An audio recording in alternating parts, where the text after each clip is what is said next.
can't do it. Okay. We'll do it live. Okay. We'll do it live. Fuck it.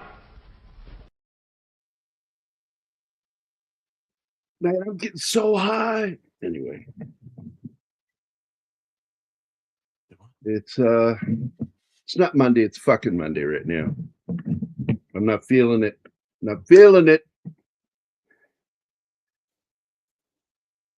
Me with a couple of Muppets right now. So Yeah. I don't know what's going on with Joe. I hope he's okay. He's probably struggling to wake up or something. That happens. Yeah.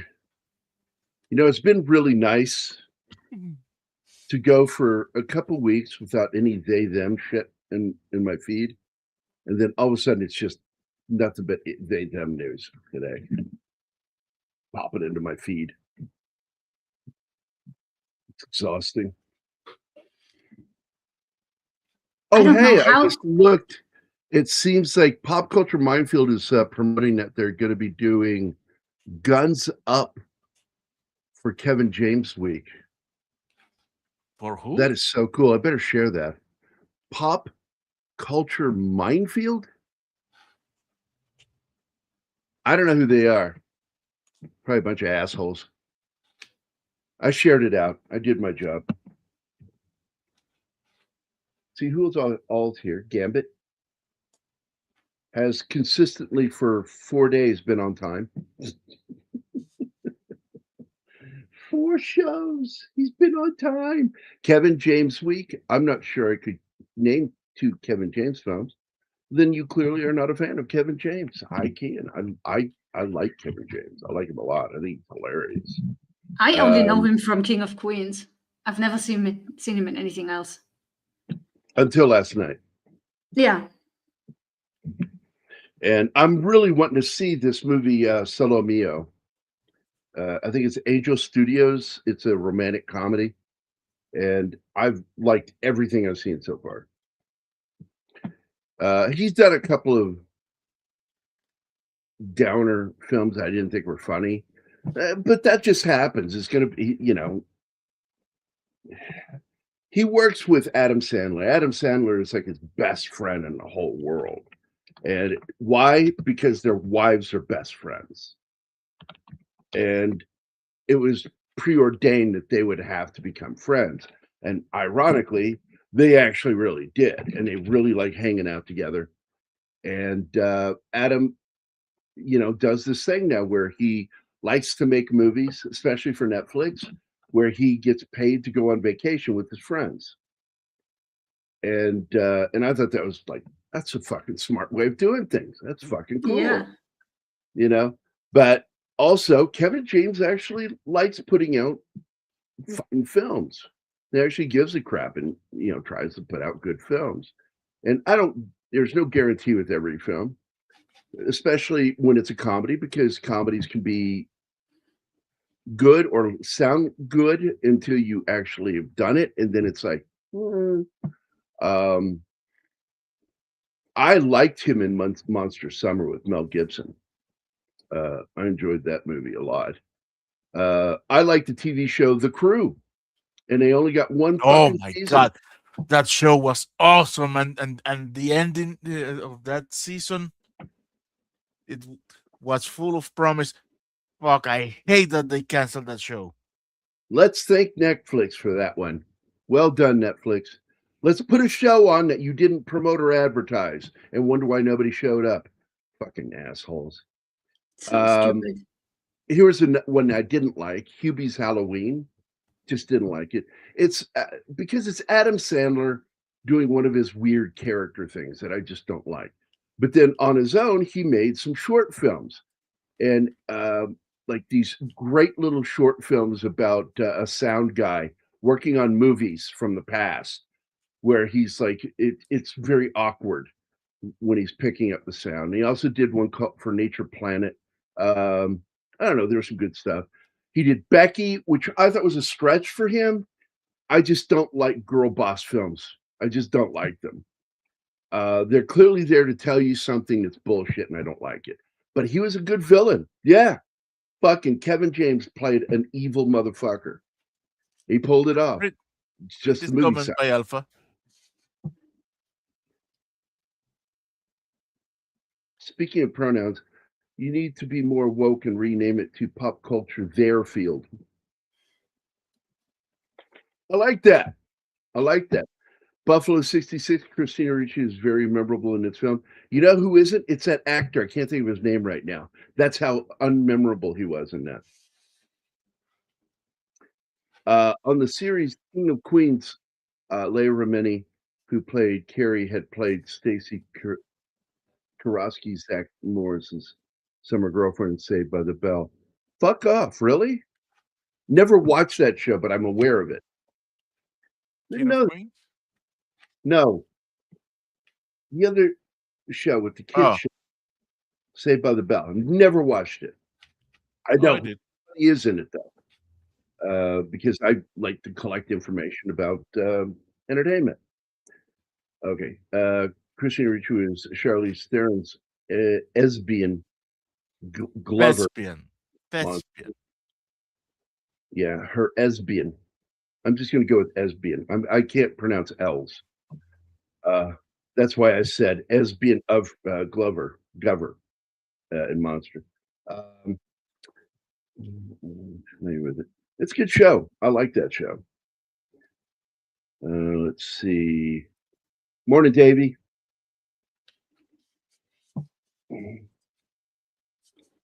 And then there's Davey, who's still in the Navy and probably will be for life. I did that because before the show, I was basically saying the lyrics from Piano Man by Billy Joel. And then there's Davey, who's still in the Navy and probably will be for life. I love that song. It's a true story. That's the weird part about that song. Every single day was a real person that,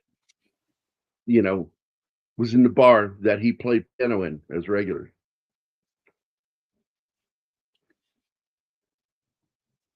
It's really cliche? Woke. Not the word, but the people. Yeah. Christina Ricci had a memorable performance in Prozac Nation. And by memorable, I mean, oh, yeah. Boobs. I don't think I watched Prozac Nation. There was a period of time where she went through this cankles period where they seemed to like really put her in movies and accentuate the fact that she had cankles. And I felt bad for her. The problem is she still looks like a child. So it's just weird and awkward. It's weird at times to see her as a woman, but she is. But then I made the joke last night that I don't think Anima understood. I said she's only 2 years difference in age than her. And so why do I see her as a child, not Anima? Elsbian. I don't have baby face like her. Yeah. Esbian. He said it Go ahead. all of a sudden. He said it all of a sudden. He accidentally wrote the word. Oh, and for shits and giggles, all of the sudden. It's like I've had somebody say that to me, and I'm like, wait, what did you just say? All of the sudden, it was. That's not how it goes. It's important if you're going to use old axioms and turns of phrase, know them. Are they made with real Girl Scouts? Yeah, I like that one. Family from 1901, one of the most known scene is when Wednesday and Pugsley have set up a poison stand, and this mean Girl Scout comes up to offer them. Yeah, I remember that. That was a good slasher, Fred. I love those two movies. I was in the Army and I got to see those, and I'm like, oh, it tickled me. Raul Julia was great as Gomez.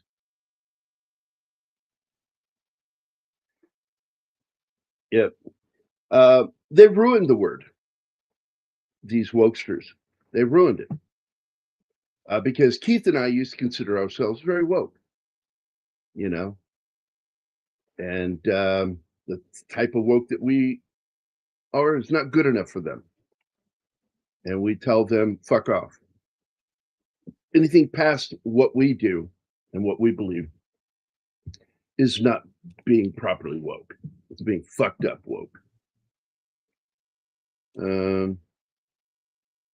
Yeah, I was trying to find it for you, Anima. I cannot find that video.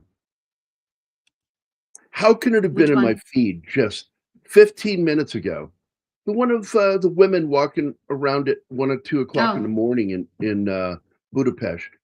And I'm like, that was just really fucking cool.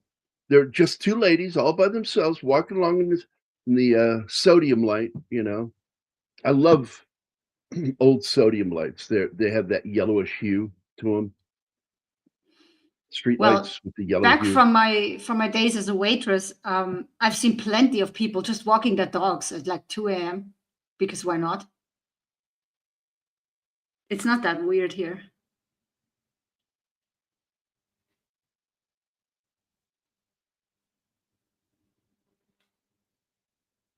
Wow. Wow. Somebody says something fucked up, and then I see the septum ring, and I'm like, there you go. That's a There giveaway. you go. Ricci is just a hair over 5 feet tall and curvy. I doubt she had kinkles. No, dude. She had them. She went from calf to foot.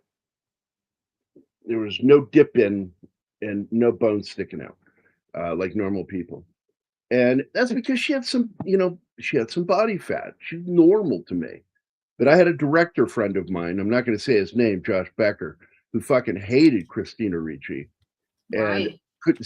couldn't stand her cankles. I don't fucking know what made Josh Becker tick. He just ticked. And that was just something he went off one day about. Fucking Black Snake Moon or something. Whatever that movie was with Sam Jackson. Black Snake Moan. Moan. I've never seen the movie. It just looked like bondage slavery weird shit for me. And I'm like, I'm not into that. It's a really good movie. I'm like, I don't care. I don't like the imagery. Not into that.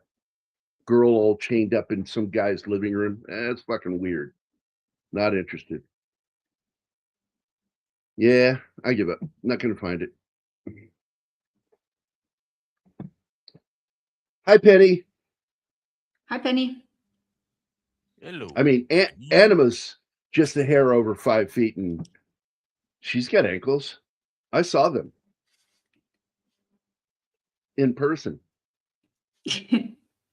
So you say.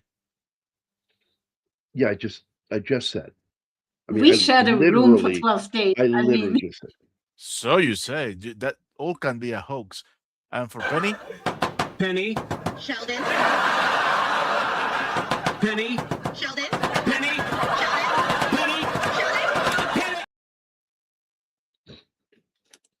I don't like that show, but I did find some of it funny, and I always found his OCD. By the way, I shared an image this week in a video with Anima of a cat with OCD, and I said, "This is my official spirit animal."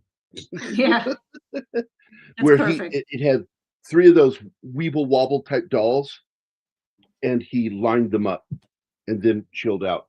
He was like, "Oh, like, hey," lines them up into a perfect line, and then turns the other way and just lays back like Jabba the Hutt. And I'm like, holy shit, that's my spirit animal. Fucking lining shit up.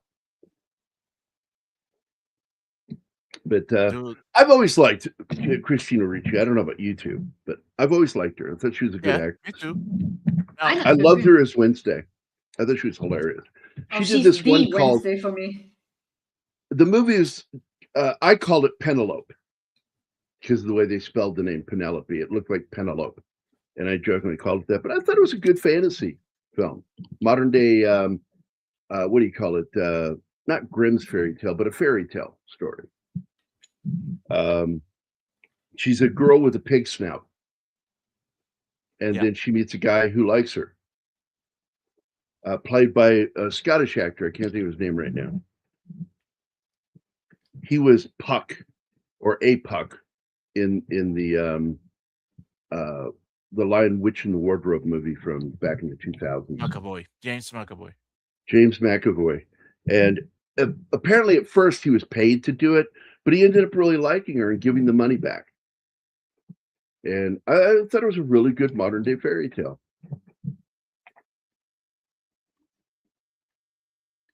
What did you just say about payment?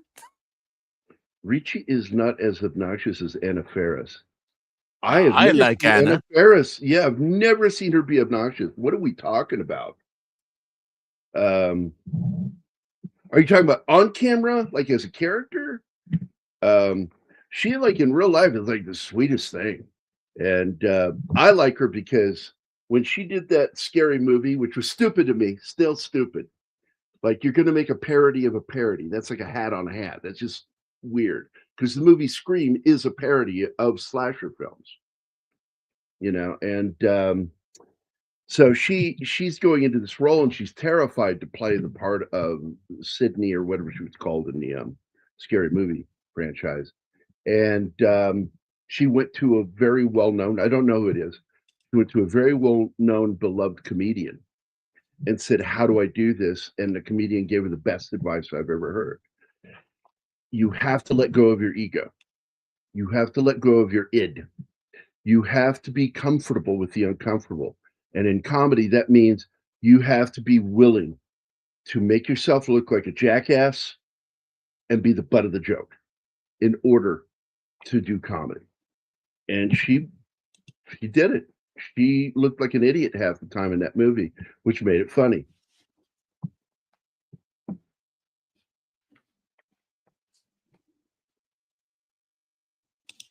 I don't think Christina Ricci is obnoxious at all. I mean, I'm sure she says stupid shit. She works in Hollywood because, look, man, they're all fucking idiots, and they don't have any That's- connection to the real world. They have zero connection to the real world. If they don't have family in the middle of this country, they don't understand shit. Just look at the current shows. These writers live in a bubble. They have no idea what the world is actually like and real people. Yeah. Now let's get into this film. I wasn't sure about this movie. I saw the trailer and went, it looks like it might be fun, but I also might end up being one of those Kevin James movies where I'm like, nah, I'm not getting this. I'm not getting it at all. But he did such a good job on that role. And the funny part is you could technically call this a girl boss film, but they wait all the way to the end of the fucking movie for it to flip it on you that he's unaware that his wife, like, I think one of my favorite moments in the film is like, you're a killer? I thought you were a stripper or something. A fancy one. I was like, oh my God, that's great. Well, you don't know until the end, but you do wonder from the very beginning, why is she so okay Well, with I what pointed he's it out. doing? Well, not only that, they go out of their way, and I notice this as a writer, when people go out of their way not to tell you something, not to give you a hint of something. They And give zero hints of anything with her. and when he went to look for the job with the criminals, he says, "My wife told me that you could have a job for me." How does his wife knows a criminal gang? Yeah, yeah. So there you go, man. Luis Guzmán, I fucking love him. He's so fucking funny, man. And I came up with my own fan theory that at the end of this movie, he's going to go to work for them at their restaurant. He's been a guy that managed hits and shit like that. And he ends up working in a restaurant. And then I went, oh my God, this is what he did before he was in the movie Waiting, where he worked in the kitchen. So this is a prequel to the movie Waiting with Ryan Reynolds. And Anna Faris. Anna Faris is in that too. And it is on the list of films I want to see. And I showed the trailer to Anima, and she was like excited about this because somebody made an actual fucking comedy about what it's like working in a fucking restaurant. And it is a joke a lot of the time. And why? Because people. I like it because, man, I've known some cooks I did not like working with because I was I was a cook. My first gig, real job outside of my newspaper route, was working for Shoney's Big Boy in Virginia off I-95. And there were some real assholes. I actually threatened a guy one day. Didn't threaten him. I said, one more word, I'm going to stab you. And I grabbed the knife. I said, I swear to God, I will fucking stick this in you. I won't kill you with it, but I'll stick it in and I'll leave a scar on you. In fact, the end of the blade had been broken off, so there was a hook shaped to the end of the blade. I said, I'll show you what this can do. Say one more word. He shut the fuck up. Trivia: in the 1500s, obnoxious meant subject to the authority of another. The modern meaning is apparently due to the influence of noxious. Yeah.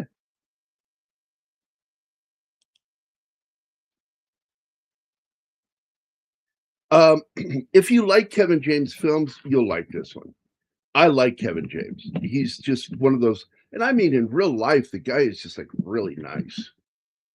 And I like that he is so devoted to his family, devoutly Catholic. He's not like, oh, I just happen to be Catholic. No, he's like very devout in his faith.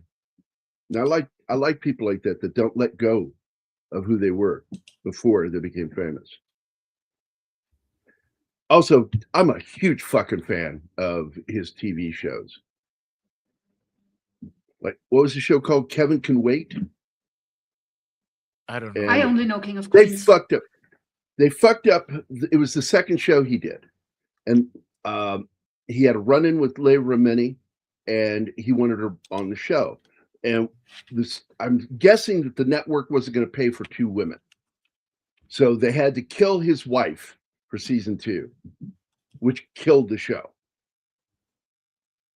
And Leigh Remini was not coming on there to play his wife or girlfriend. She was going to be somebody who goes into business with him to open his own security agency. All of it could have worked. They fucked it up. And they screwed him. They did. They really screwed him on that. Viewership dropped during second season because of that shit. But he did. That was Kevin Can Wait. And then his next show was The Crew, which I thought was great. Again, Martin loved it too, by the way. Martin and I were talking about it. Great fucking show. And they fucked it up. So I was going to go over some of the films he's in. And like I said, Adam Sandler, their wives are both best friends. So it was inevitable that they were. Yeah, I found it here. Kevin Can Wait was the name of the show. And it came out in 2016, did 48 episodes between 2 years. And you'll see him in a lot of Adam Sandler, Hotel Transylvania, the whole series of films. Let's see. Pixels, which we're doing on Saturday. And I actually thought that film was much better than what the critics treated it as. I like that fucking movie. And it's about a bunch of nerds that grew up and learned that they're being invaded by an alien race that's going to use their video game characters that they loved playing when they were young, back in the 80s, as the means of destroying Earth. So they pulled a Gozer, basically. Yeah, kind of. It really is. It's kind of like what Gozer was going to do. So, and then you find out that, and this is back when I still liked the dwarf actor, Dinklage. He, Peter Dinklage just sounds like it's another way of saying small penis. Jesus. It does. It sounds like the minute you say, oh, it's Peter Dinklage. Oh man, I'm sorry, dude. Were you in cold water? So Pixels is what we're going to do on Saturday. It's going to be fun. Let's see. I liked the first one. I can't remember if I liked the second one. Paul Blart, Mall Cop. Oh, that was funny. It was stupid, over the top, but good. I enjoyed the Grown Ups films because those were movies that they shot on vacation together. And he would get all of his friends, and he bought fucking, what was it? Was it Ferraris or what? He bought an expensive car for everybody, all of his friends that worked on that movie with him. You know, Wow. yeah. And David Spade's story on it's hilarious. Let's see. He did a movie I thought was not very good, Zookeeper. And people tend to like it was too, I don't know, it was too much of a family movie. Also, finding out he and Vince Vaughn are friends is no big shock. So they did the movie The Dilemma, which I thought was a good film. I thought it was a good movie. Then the one I liked the most that Adam and he did together for the first time with their friendship is based on the true story of two firemen who, in order to, because they weren't married, weren't able to get proper insurance. And so they marry each other. They are not gay, but they married each other in order to get the insurance. That's a weird policy, though.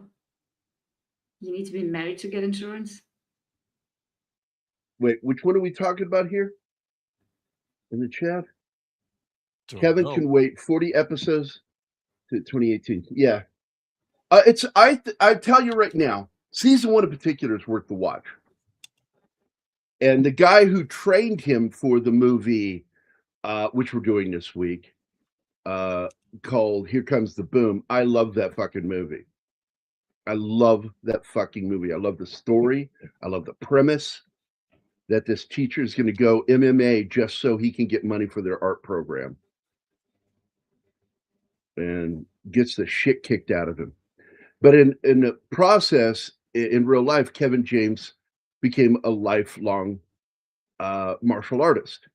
And he trains with mixed martial arts. And does anybody know who his trainer was? No idea. Bass fucking Rutten. The liver guy. If you don't know what I'm talking about, look that shit up. Bass Rutten, liver guy. He was notorious. Into martial arts. Yeah, he is a massive champion of MMA, mixed martial arts. And he started his mixed martial arts career in Japan. And he had to go up against the Japanese fucking fighters. And that shit's rough. And he learned that the liver punch fucking drops guys. And he made a career of that shit. He is also the person that I paid attention to on how to hit with this. Not this, this. It's a better punch. There is flexion when you hit somebody with your fist because these bones collapse into each other. When you hit them with this, you're hitting them full force with the bone. And it smarts. Worldwide box office. Okay, so what movie was that? In Mexico, the film growth. Which movie? I think this one. Oh, this movie. This is going to make its money on what do you call it? Video on demand and streaming and with purchasing online, buying film. I thought it was mainly made for streaming. Yeah, because this didn't get promoted very much for the theater. I didn't start seeing the promotions until it was already coming to home box office and all that shit. Let me go look it up real quick. I'm going to go to if you guys want to know the monies that's made, at least part of it from, after it leaves the theater, go to the numbers. It's the-numbers.com. the-numbers.com. And that's where I get most of my numbers for video sales. I'm going to look up Guns Up real quick. There it is.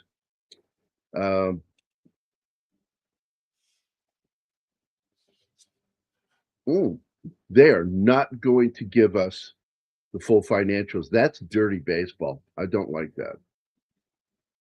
And they don't do that. Yeah. Yeah, that's not cool. So that's all we get. Looks like you went to the numbers, Alpha. Is that where you got that from? Yeah, Joey Diaz is in that movie too. And I sent the video last night of Tom Segura's Joey Diaz story, where he got dosed by Diaz. I don't know if it was a fucking prank. It might have been a fuck up. When you hear this story, I think Diaz might have fucked up and realized that he gave him the wrong thing and it was too late.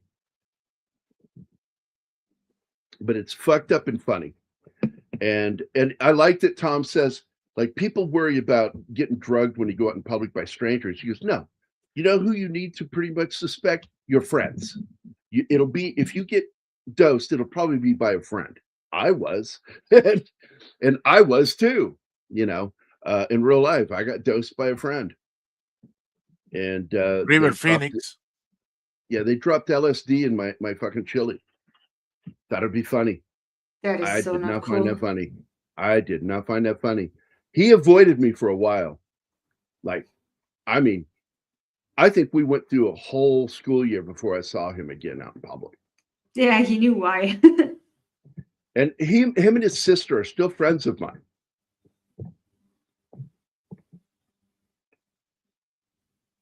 So, yeah, the Numbers revamped their website as an update and removed 90% of its contents and features. Is that why we're not getting some of those numbers? That pisses me off because it was the one place. I always thank Polly. Polly's the reason why I found out about that website. I normally went to the one owned by Amazon, IMDb, which Amazon owns IMDb, if you didn't know that. I know, that's why you can't create an IMDb account without having an Amazon account, which I fucking hate because I don't want an Amazon account. Well, I grandfathered in. My IMDb account is not my Amazon account. I created it, Film Warrior, way back before Amazon bought them. Dude, I created one and it's gone. It's not there anymore. And to make a new one, I need to have an Amazon account. Fuck I that. still have mine. Yeah, I don't know what happened to you, baby. I'm just telling you, mine still exists. I had it Maybe saved as a lack bookmark. of use. I don't think so.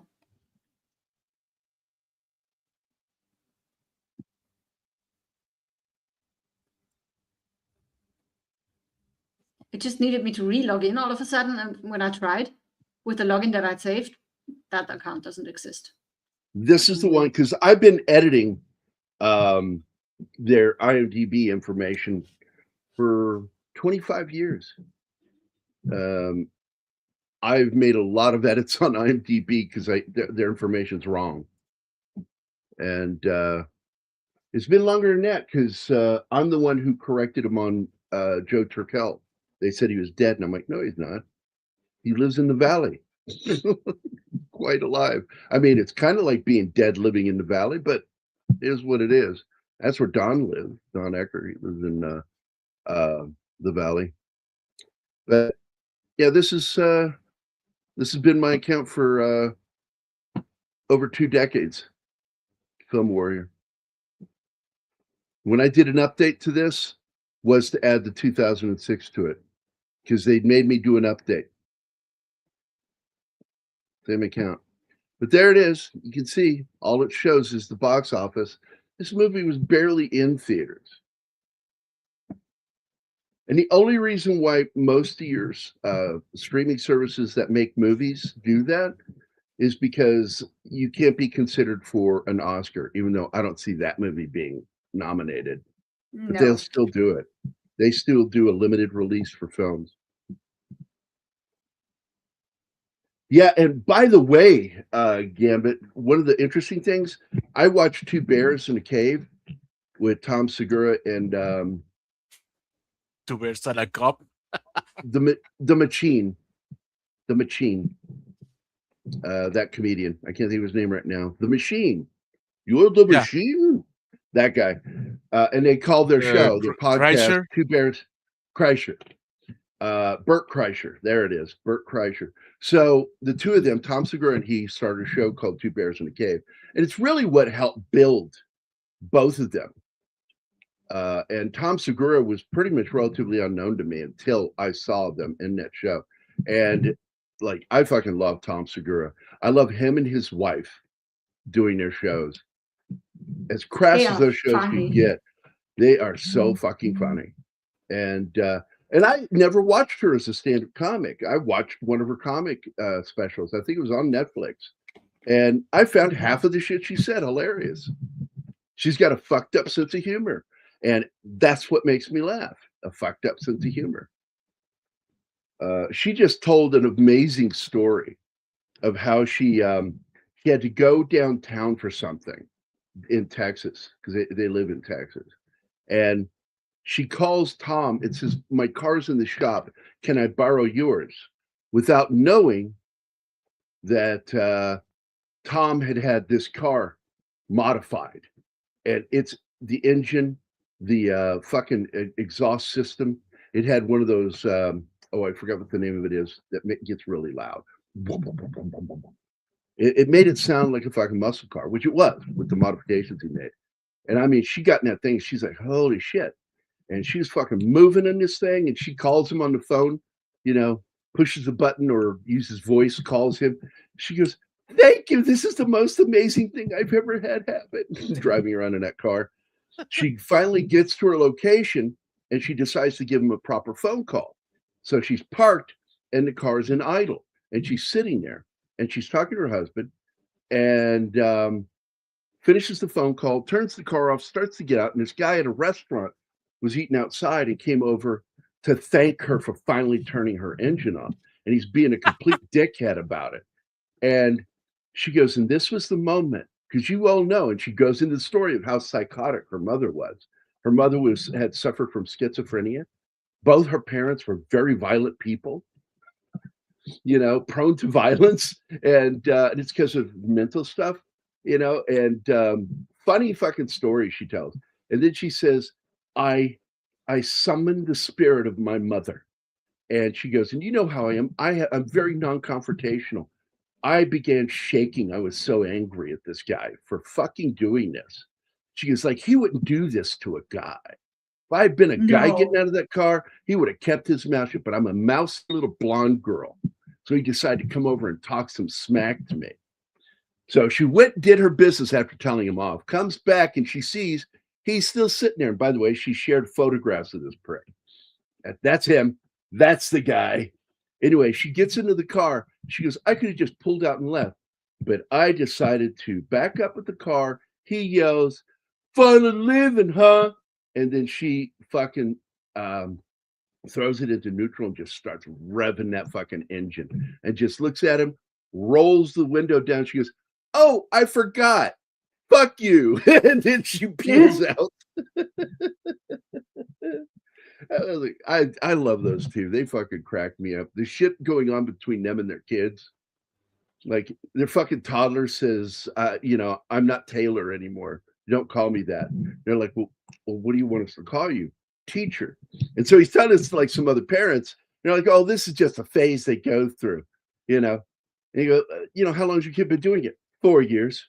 I think it's pretty much set. It's not a phase. It's a thing." Yeah, some of the shit he tells about his children makes me question, are they parenting at all? Well, the problem is, I blame shit on local government and federal government involving themselves too much in parenting. And you and I've talked about it. You don't agree, but I said there's time when you've tried everything, it's time for an ass beating. When everything else has failed, it's time for an ass beating. Yeah, you don't agree with that? I do. You can absolutely parent without violence. I also believe that when my stepson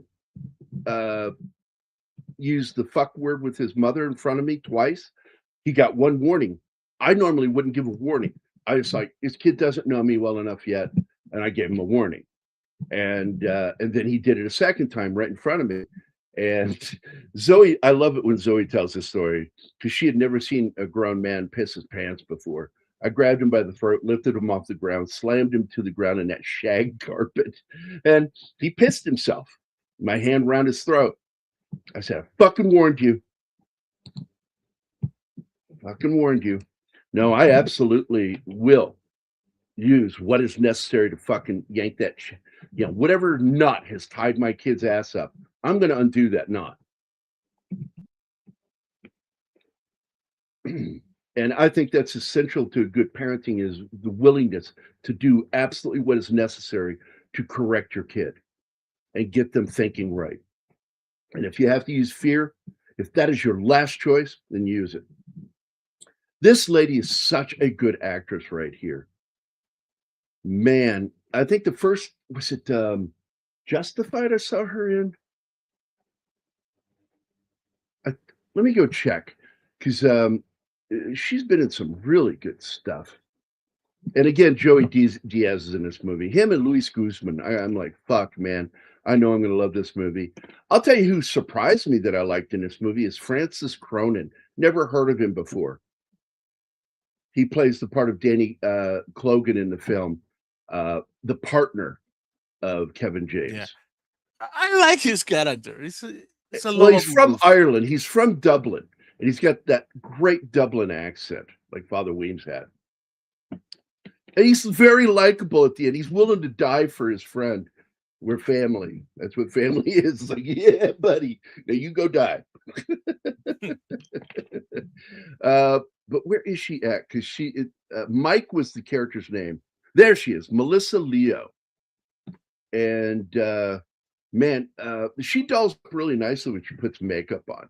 But I hardly ever see her in it. Okay, I'm going to name every fucking movie I've seen her in. She right off the top, Frozen River. She's in the movie The Fighter with Christian Bale.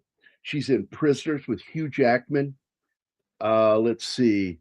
Let me get King Ivory is a new film I have. I'm waiting to watch it with you. And she's in that one. And that one's going to be a very violent movie. I'm looking forward to it. She was in Equalizer 3. She's the CIA operative. She was in all of them, actually. She's in all three. She plays the best friend from the CIA. And then she gets murdered. And so he's going to go avenge her. Let's see. Looking for something else that people might recognize.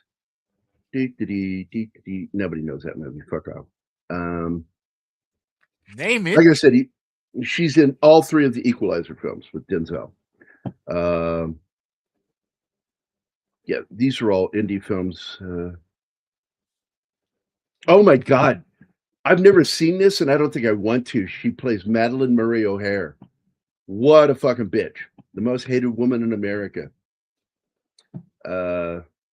Let's see. She's in the movie Snowden, which is not really that bad of a film. London Has Fallen. She plays the defense secretary in that movie. That's the second film in the Fallen franchise, right? Okay, thanks, guys. She's in Oblivion. I have no idea you know that. She is the AI that the aliens use to talk to Tom Cruise in Oblivion. He thinks it's a real person. It's actually not. Yeah, she was in the third film, the second film, and the first film. She's in all of the Fallen films. She's in the movie Flight with Denzel Washington. Great fucking movie. Where because he's slightly inebriated as a pilot, he's able to do a maneuver that saves everybody on the jetliner. That if he'd been sober, he probably wouldn't have done it. No, he wasn't inebriated. He had a massive hangover, and he treated it with cocaine. Oh boy. There you go. I haven't seen that movie in years. I thought he was drunk, but I haven't seen the movie since it came out. She's in the movie Conviction, which is a really good film. The Fighter, like I said, with Christian Bale. Good movie. Let's see. Going through. No. She's in the movie The Alphabet Killer. And that's the movie that led to a really funny moment for me, where a friend of mine said, "Hey man, did you check out Cary Elwes in that new movie, The Alphabet Killer?" This is back in 2008. And I went, "Yeah, it's a good film." He goes, "Yeah, man, did you know he's really good at doing an English accent?" And I'm like, "What?" And he goes, "Yeah, I saw him in Princess Bride, man. He can actually do a great English accent. He's from England. You didn't know that?" "No, he's American." I went, "No, he's from fucking England. And this is a conversation where I had to open up IMDb to prove my fucking point. No, he's from England. He lives in America now, and he's adopted an American accent for a lot of his films. But the fact is, no, he's quite English. Like his big first movie. Does anybody remember that? We did it. We did it on this channel. Either of you two? No. The Bride with Sting. That one. Oh, that one. Yeah. Oh my He's the one that is going to bed her just simply because he wants a duel with Frankenstein. Sting. Frankenstein. Frankenstein. Let's see. Righteous Kill, another pretty good film. Not great. I'm going through the films here, looking for stuff that I recognize. Wow, I need to get out of the 2000s. Let's get further back in the 90s and shit. She was on the TV series Veronica Mars, which I like that show. 21 Grams. That is such a weird fucking movie. Why?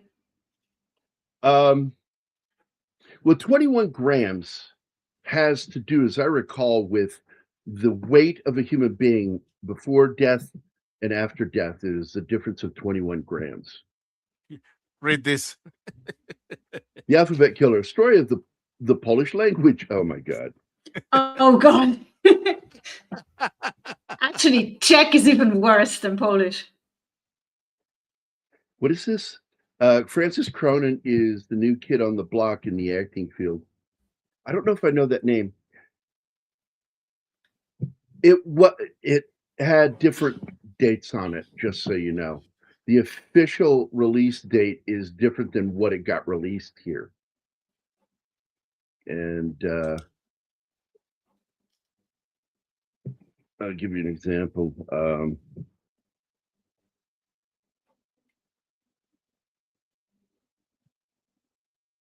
King Ivory.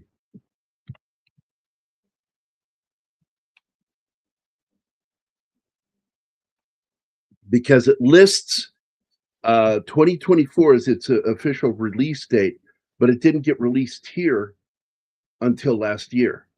And I ended up getting a HD copy of it the same week it got released here because it was released elsewhere on demand and shit. It's weird. That movie, I think it got kind of fucked, to be honest with you. And but it looks really good. It's got James Badge Dale, which you know I fucking love that dude. He's a student of my boss, Dale Dye.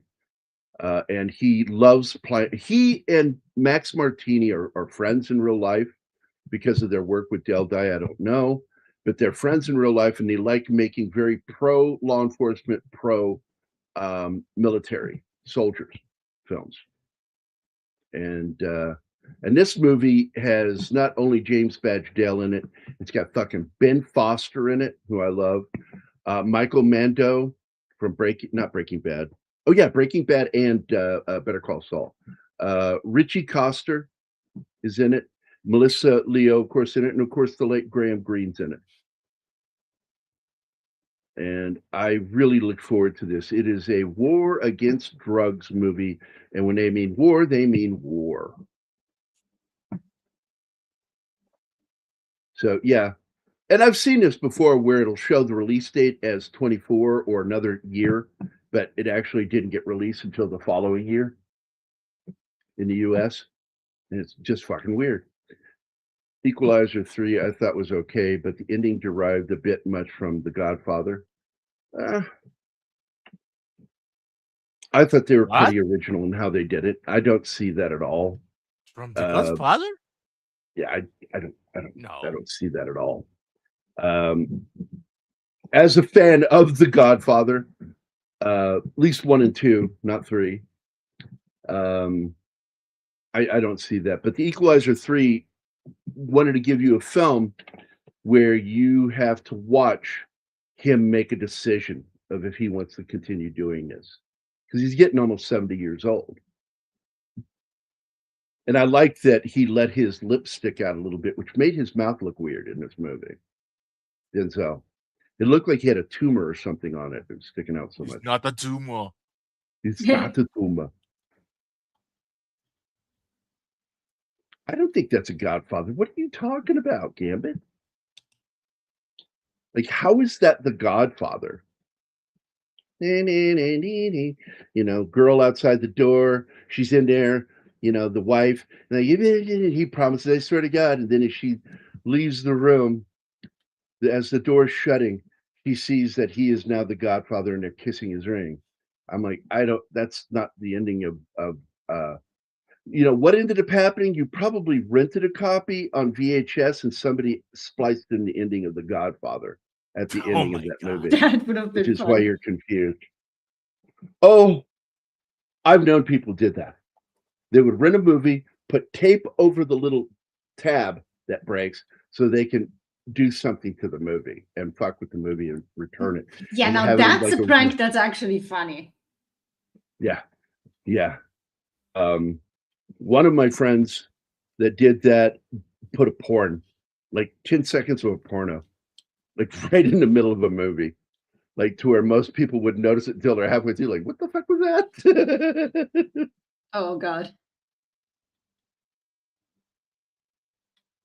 Well, that's exactly what they were doing. Absolutely. It was a nod to their version of Man on Fire. And that, you know, I don't believe for a second, because a lot of people are like, oh, she's going to be the next Man on Fire. And I'm like, no, this is the end of that.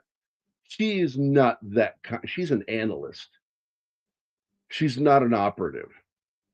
You know, yeah, she's probably trained in weapons firing, but no, she's not combat trained. No, she's not going to fucking take over. And people that fucking do that annoy the shit out of me. Like, they just need a girl. Well, they did it, you dumbasses. They rebooted the TV series while the movies were still being made with Queen Latifah. Yeah. Merry well, fucking that Christmas went. on that idea. Brilliant. Well, they keep getting seasons, it keeps getting renewed. And here comes that W word, woke. That's because you have a lot of woke executives that are woke when it deals with how they can make money. The minute it's not making money anymore, they'll fire all those wokesters. Once it becomes a threat to their income as a corporation, that's when they do it. Nuns like that, clearly this guy's like a hitman and he's fucking scared of that nun. And that's believable. Nuns still scare the shit out of me.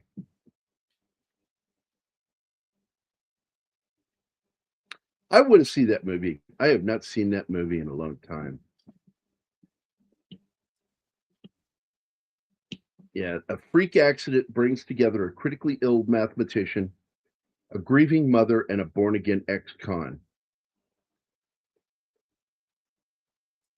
And What 21 movie is that? grams.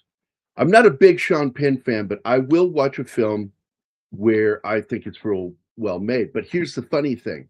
All three of the names in this movie that are main names are all Marxists. Sean Penn, Benicio del Toro, and Naomi Watts.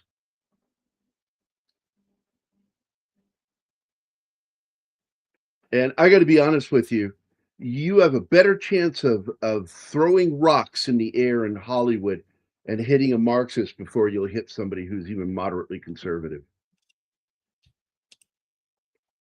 Hollywood is just Denzel- sad. Denzel and Dakota Fanning. So the whole idea of their dream is to open their own restaurant. And this is a goal, and all he has to do is, as you know, an enforcer. Technically, he's an enforcer for this version of their version of the mob. And he's all they got to have is $500,000. Was that it in the bank? I think is what they needed to get. And I don't remember so the this- number.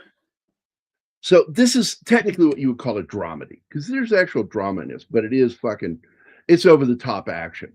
That's fun. Clearly, a lot of CG gunfire, and I don't mind that. I got to be honest with you. I'm okay with it because to the non-trained eye, they might not notice it, but to those of us who have been around real gunfire, we spot it when something doesn't look right. We're like, yeah, it's not how it looks. And I mean, even if you use the extra gunpowder loads, which they use in film, just so the flash will get picked up by the camera, because the flash is so small and fast that there's a good chance that the camera will be closed before it picks up the flash. And so all you'll see is smoke at the end of the barrel, which was a problem in movie making because a lot of directors wanted to see the flash out of the end of the barrel. And this really got popular going into the 70s of seeing the gunfire. And sometimes they made it like too fucking big. We did a movie not that long ago, last year sometime, with Chuck, I think it was the one with Chuck Norris, where they show the sniper's rifle go off that has an explosion out of the end of the barrel that is probably 10 to 15 times more bigger, as my brother would say. More bigger. Dude, Predator, the M16 that dodges fire, man, it was a flamethrower. Yeah. Like, it's ridiculous how much fucking flame they end up putting in the loads they put in those rounds are ridiculous, man. And some powders burn brighter. You can actually alter, like if you put powdered copper in your gunpowder, what color the flame will be? Red. Bluish. You could actually make the flame coming out of the end of the gun in a movie look blue, which we just saw in another film where in Osterman Weekend, the flame coming out of that submachine gun is blue with yellow tips. That means they had copper in that fucking gunpowder. I live next door to a convent, but as a non-Catholic, I've never had any issues with nuns. Well, I grew up Catholic, and I always believed the priests were there to protect us from the nuns. You know, Kevin Jones could have been the perfect Lex Luthor in Kingpin, Wilson Fisk. Yeah, fuck the I acting. think It's the hair that makes the character. Yeah. That's weird. I don't think so. Now look, I know he played a villain in Becky. Anyway, in the movie Becky, he's the villain, but he's still kind of an affable villain. And that's the problem. He couldn't, I don't think he can bring on the scary. I don't think he can.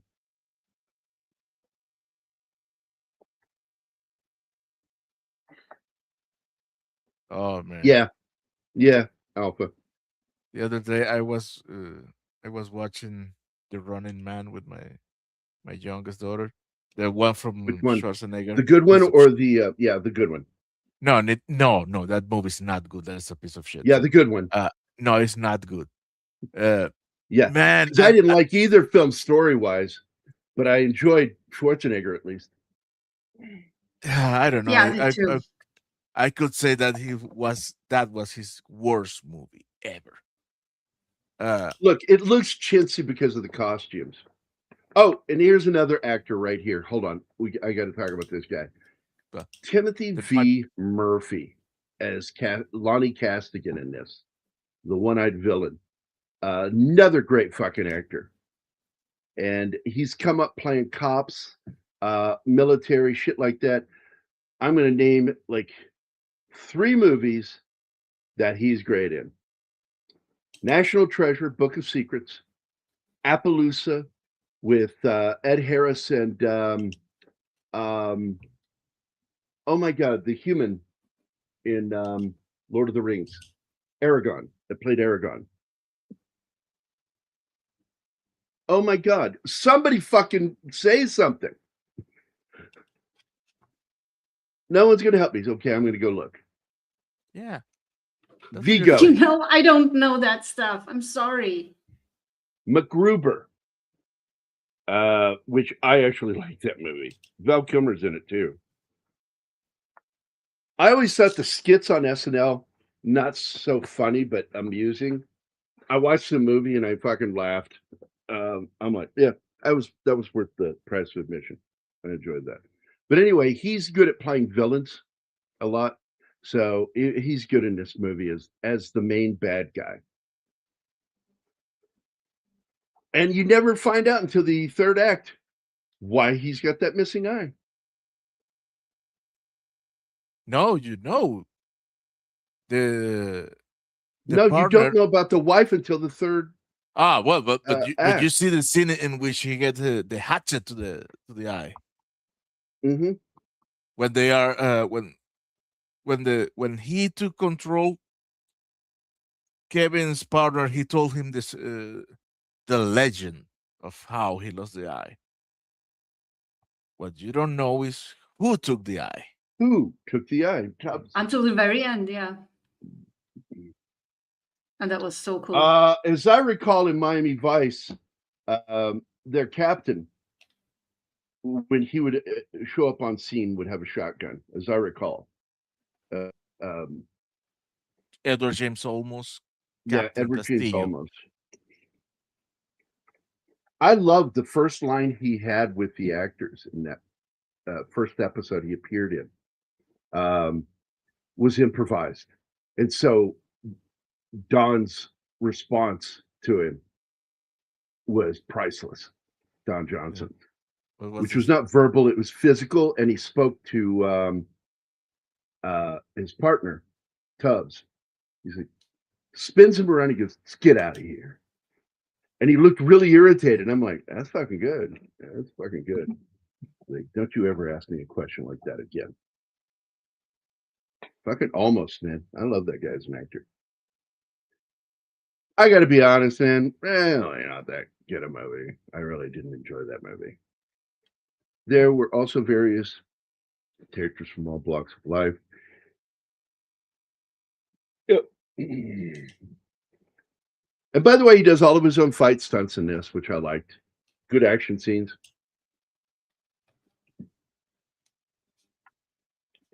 Showing his skills. I love Luis Guzmán, and I like his relationship with Joey Diaz in this. I don't He's like, think I got I've emotional. seen him play a I character got emotional. that I didn't like. That moment between him and Diaz in the third act, I got emotional. I got fucking emotional about that. I'm like, God damn it. Yeah.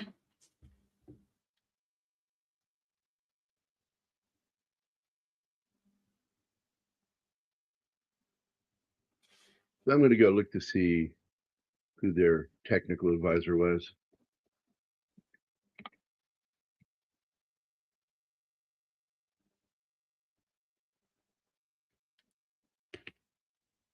Given that I only know him from King of Queens, where he's an overweight truck driver, it was really nice to see he can throw a punch. Oh, yeah, he knows how to throw a punch. Yeah, they don't... all the fights look real and really good. It doesn't say they have any technical advisor. They have a fight coordinator. And then all the stunt performers.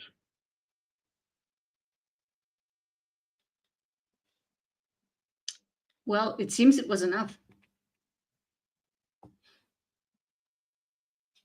Because as much as that is over the top, it still looks good. They had a property master, assistant property master, and then the armorer was Joel Tarantino. He's worked on some good shows. So I'm going to assume then that he must have been the one who was their quasi advisor on this. I'm going through, I'm not seeing a damn thing. Nothing.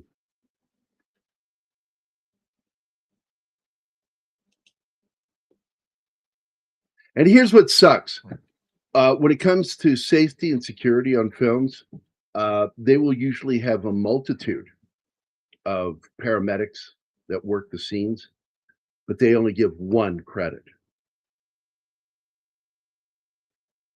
Otherwise, I would be listed for the movie Hand That Rocked the Cradle, because I was one of the paramedics on scene for that movie.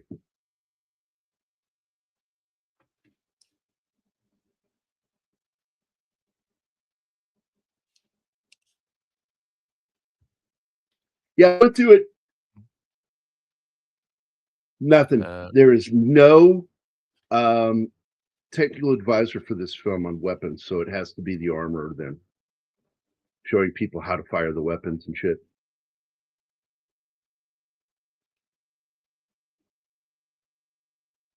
But there's a crap load of animation. Yeah.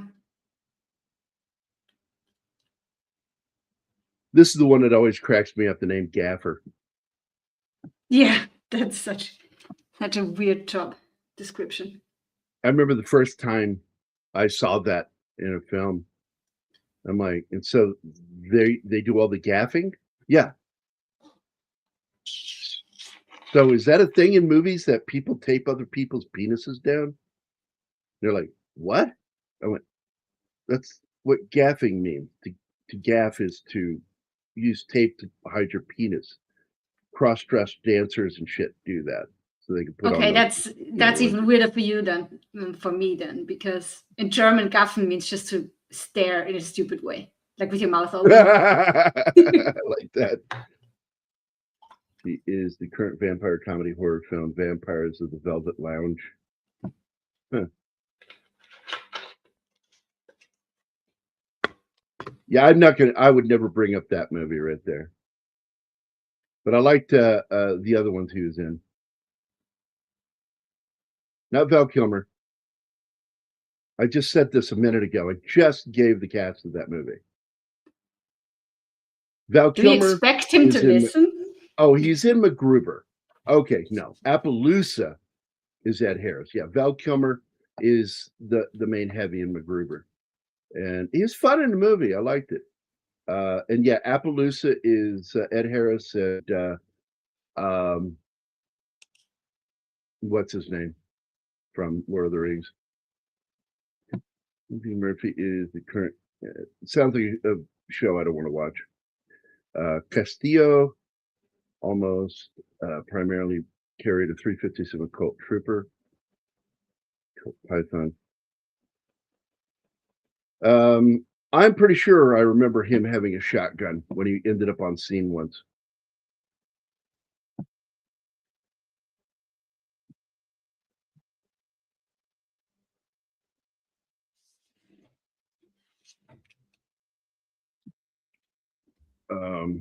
Brendan Galvin. So you had the composers are Gary Owens and I don't know how to pronounce that fucking name. It's fucking Irish. I have no idea how to pronounce that name. Ayoif O'Leary. Fucking Irish names can throw you. The Irish names is so weird, yeah. Scottish names too are fucking weird when you see some of them. It's like you'll hear the name and you go, oh, that's very pretty. How do you spell that? And then they like throw a bunch of consonants that don't belong. It's like, how do you expect people to understand how to say your name?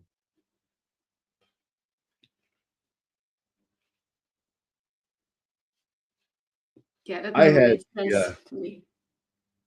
I had the Colt Python and the hammer broke on it, the firing pin.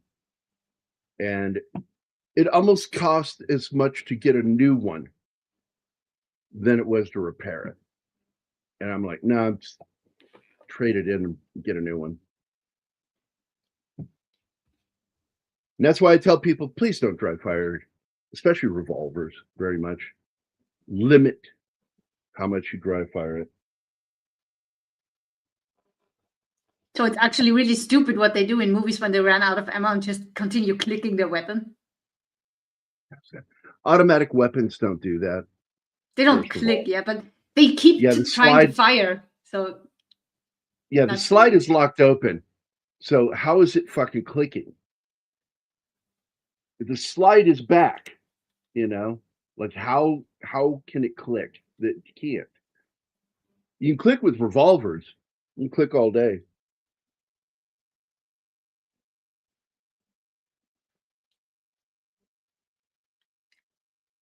Yeah, but would that be bad for the revolver to dry fire it like that? Aoife is how her name is pronounced. And now it's just a weird sounding name. I was in my head, I was like hoping it was at least pretty sounding. That sounds awful.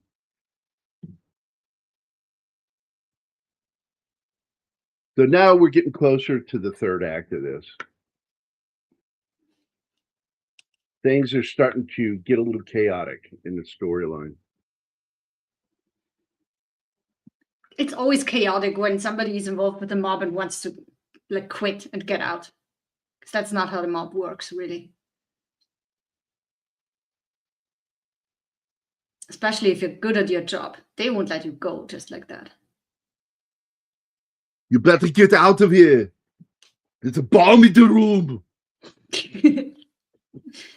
You and your Arnold. Well, that's actually from the movie Collateral. Or Collateral Damage. Collateral Damage. Which is the one, the dude from SNL that you and I like. He does the spot on Arnold. And he was his assistant on that film. And his first day on the job was so fucking funny when he tells that story. Show me your leadership skills. Oh, that guy. I was trying to think, what are you talking about? That guy. Yeah. I forgot his name. Damn it. I have a headache today, so my brain is not working. The guy from Barry. Mm-hmm. He does the best Arnold impression I've heard so far. Yes. The best. I like it when they do the videos where they swap Bill out his Hader. There you go. Yeah, Bill Hader. Fucking love Bill Hader, man. That guy slays me. Yeah. His story of that dinner with Chris Pratt at a restaurant. Oh, God, yeah. Fucking killed me. And I sent it to Zoe. And I said, this sounds like something you would have done to me. Oh, absolutely. She would have done that.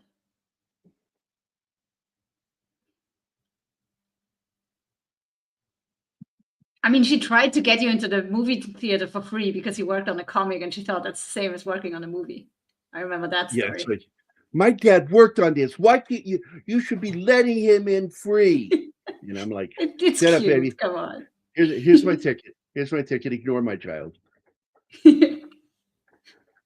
She's sitting down. I don't know why you have to pay to see this movie. You worked on the movie. And I went, I worked on the comic book, not the movie.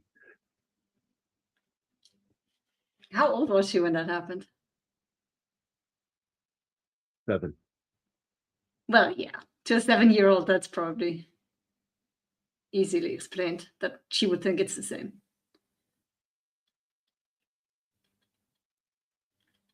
God, I hate that filter. I can't even tell where we're at in the movie.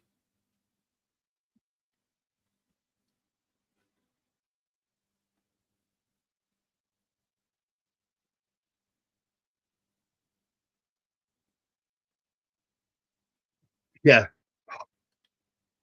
That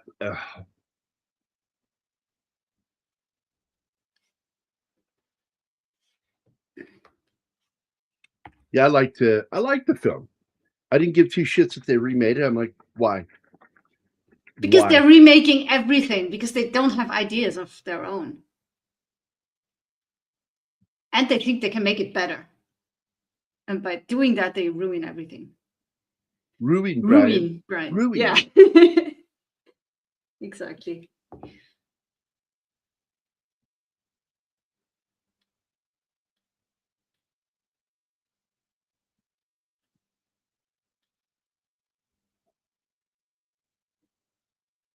I showed it to you a long time ago. I can't remember who was the medic on they gave credit to.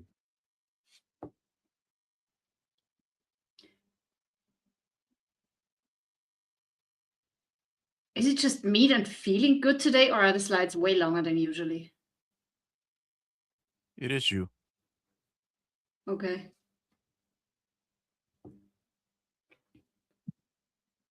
Because I'm trying to make out where we're at in the movie, and it just keeps getting stuck on slides that show you absolutely nothing.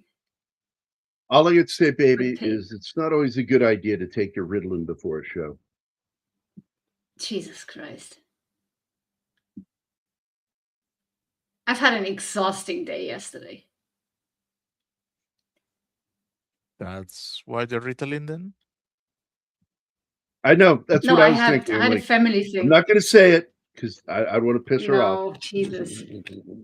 I had a family brunch for my brother's birthday, and a lot of kids are there. It's always loud. It's chaotic. I have a big family, but it was still wonderful because I got to meet my new baby nephew, and I got to hold him for a long time and then walk around with him. And he was almost falling asleep on me until my stepmom dropped something in the kitchen, and then he was just wailing and screaming and wouldn't calm down. Yeah, the guy that they gave the name for on this, for the medic on scene, I don't even fucking know who this guy is. I don't know. He was not with King County, so I don't know if he was with Foothill or who he was with. Maybe he paid to be given credit because he wanted it so bad. People do that. No, they select, they choose a name from all the names listed. They pick one medic that was on set, and they give that medic the credit for the whole movie, even though there was a slew of medics on set. Makes are sold to producers as easy money due to a guaranteed audience with nostalgia for the original. Then they go and make changes to piss off the audience, the ones that will come to the movie that they want. All right, yeah. I know how it goes. I don't do guns. You do the violence.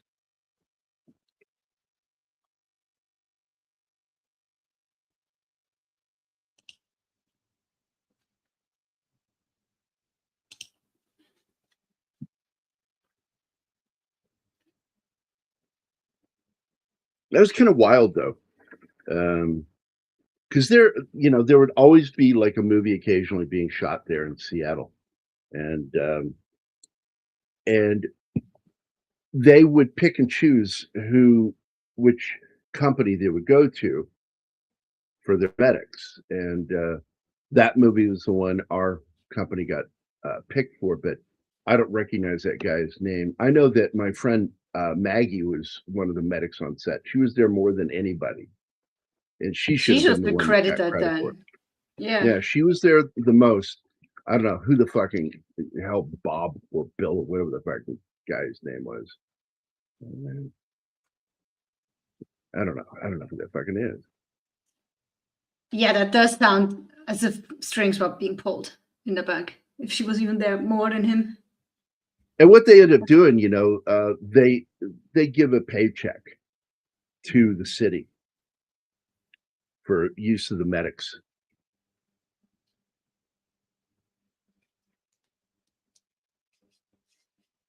Well, Adam and I had a bit of an argument last night. It wasn't really like one of our knockdown, drag-out ones where somebody has to pull her off of me.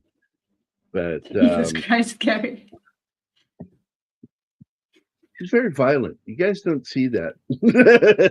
Everybody saw how I slapped you when we did the show sitting next to each other. So, blink twice if you need help. I'm blinking. It's like, I told you, blink twice, not a bunch of times. I'm blinking twice in a row, like a bunch in a row. But here it is. This is the scene right here where everything changes. And I was really looking forward to kicking the shit out of this motherfucker. Because like two of the guys are real assholes in this movie. And the one guy pretends to be Mike's son, and he's not, but she treats him like a son, is played by Miroslav Baranyashev. He plays Harry the Hammer. And I was absolutely looking forward to him getting his ass handed to him, but instead it made us laugh because he fucking shoots him when he thinks he's going to find. All right, we'll do this like, been waiting for this for a long time, and then just shoots him. And he doesn't die immediately, just keep shooting him until he stops moving. He is so done with all that shit. He's just not taking it anymore. But what argument were you talking about a minute ago? Yesterday. What's that? You brought up that we had an argument about something yesterday, and I trying to think what you're addressing. Oh, I brought up the fact that films have gotten back to adding additional sound effects to things. So the cigarette too, yeah. It's like ASMR. And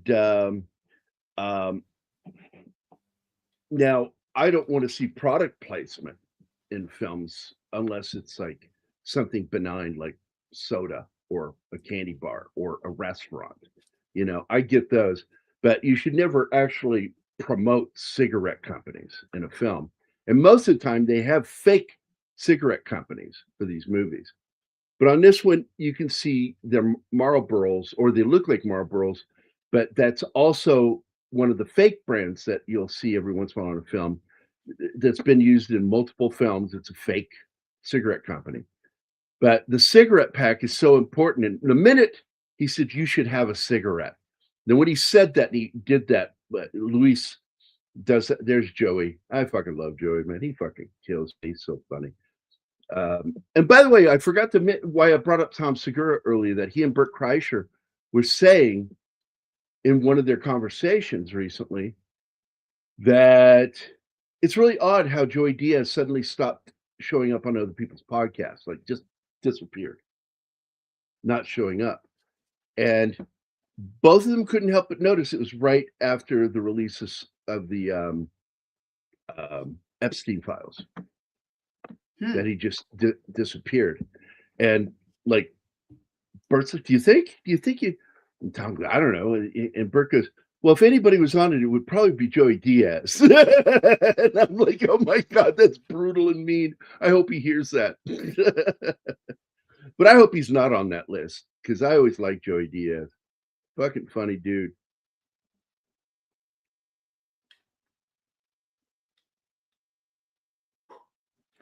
Yeah, the one thing I've always said that was good about remakes is they often unintendedly draw people to go look at the original. And it's a way of reintroducing a classic movie to fans. They go, wait, there was another day the day the Earth stood still that didn't suck. Yeah, one of the worst movies with Keanu Reeves in it. Not the worst, but one of the worst films with Keanu in it. I don't know, man. It was pretty sudden, dude. I mean, that guy is really out there. He's still doing comedy. Why did he disappear off of? Because he was friends with Joe Rogan, Tom, Bert, a whole bunch of other podcasters just disappeared. And everybody thought it was just kind of odd, and they worried about him and shit. They check on him. It's like no explanation.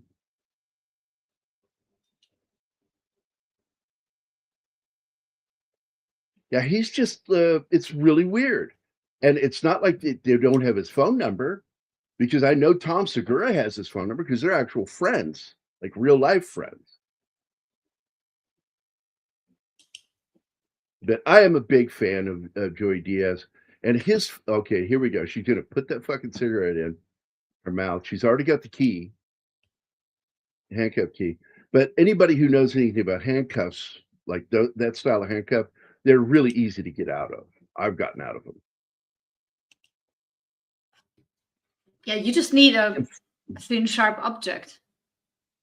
Yeah, one of the things that I kept was just the very end section of a zip tie. You just, when nobody's looking, you reach and you push it through the little gap on there, and it pushes the teeth in, and you just pull the fucking handcuff off. It's really fucking easy. They've finally started making new style handcuffs that work slightly different, harder to get out of.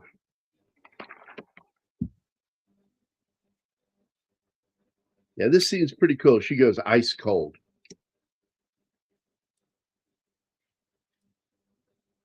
I will say the only thing that bugged me a little bit is that Kevin James' character suddenly becomes a fish out of water here in the third act. That was weird.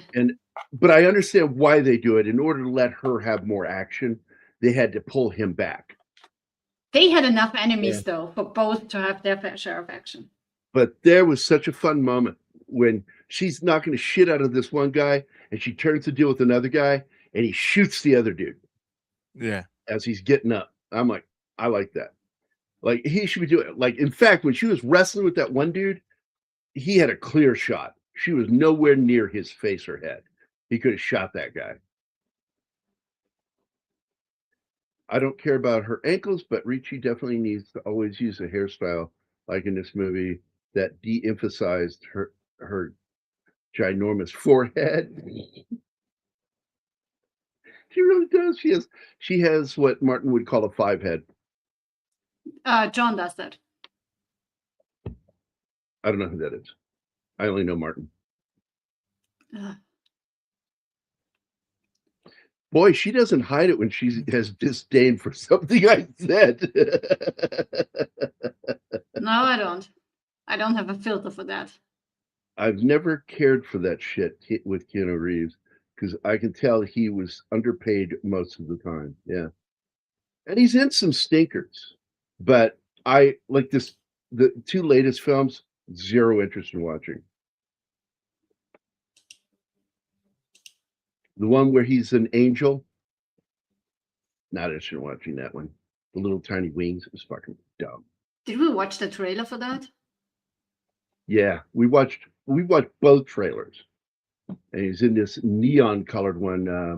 The fuck is that one called?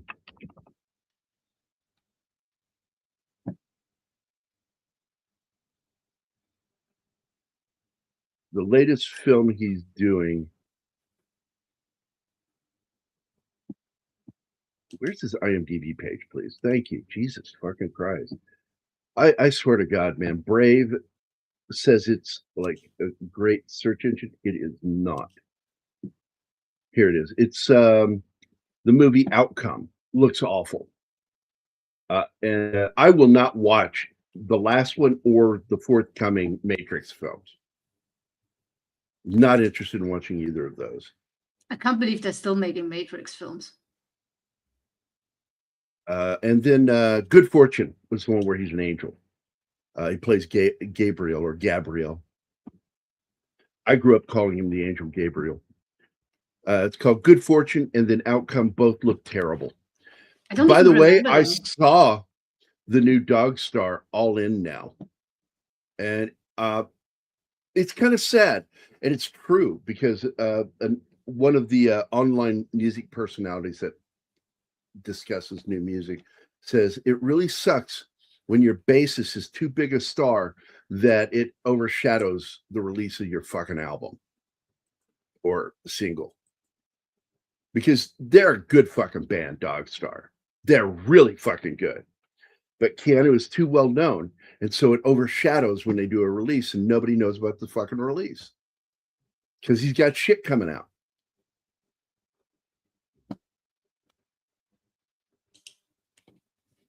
Wait, I've never cared for that shit with Keanu Reeves because I can tell he was underpaid. Yeah, absolutely.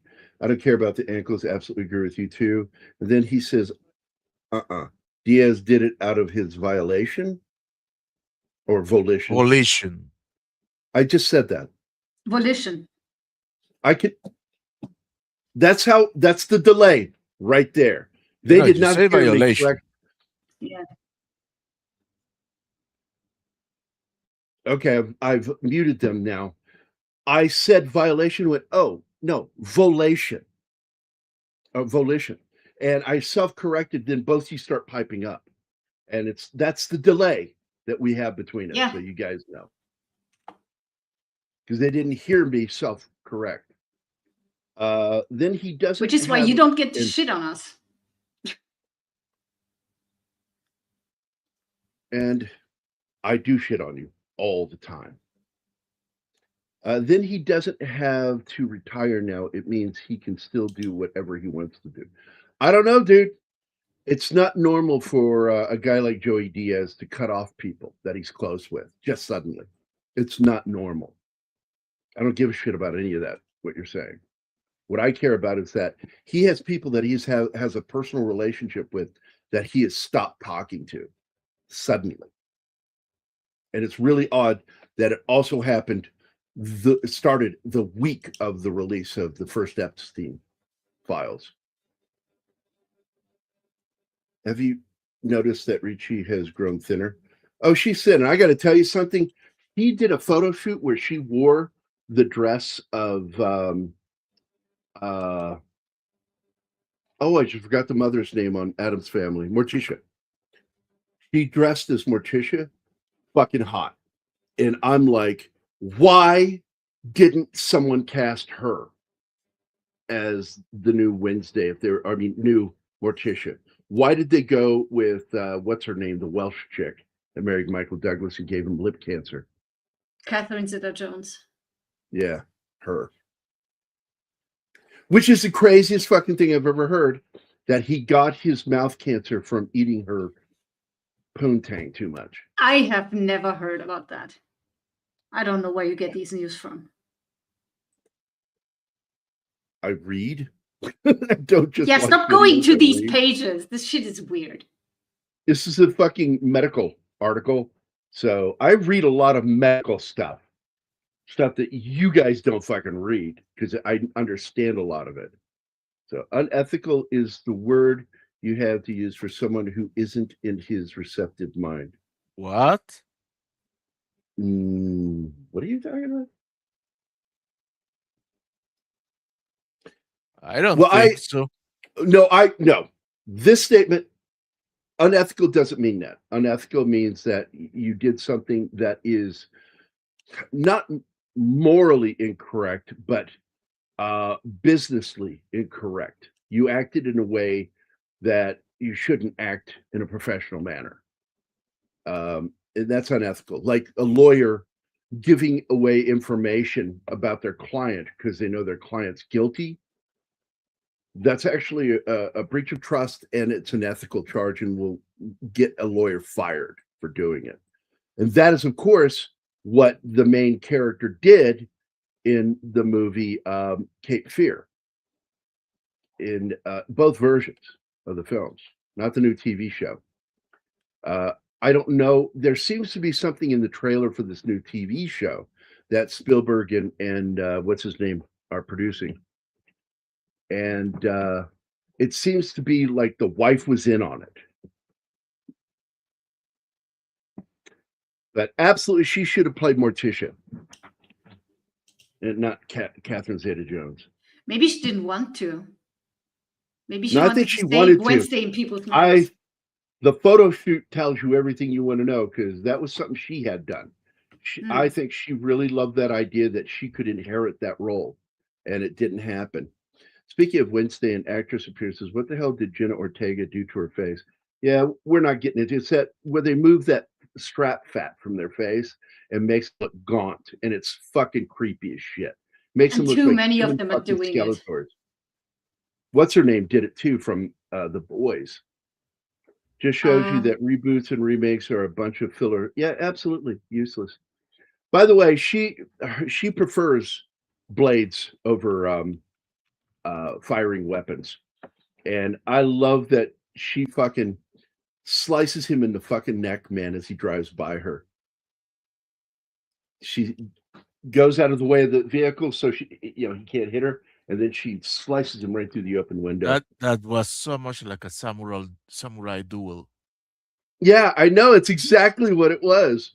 And I loved it. I love this movie. I did not expect to love this movie. I love this movie. I had such a good time watching it. It's not a great movie by any measure, but it was just too lovable. I loved it because it's lovable. Erin Moriarty is the name we were looking for. But she seems to have undone it, or at least some of it, because she does look better now. I still see the still pushed in right here, but yeah, she does look better.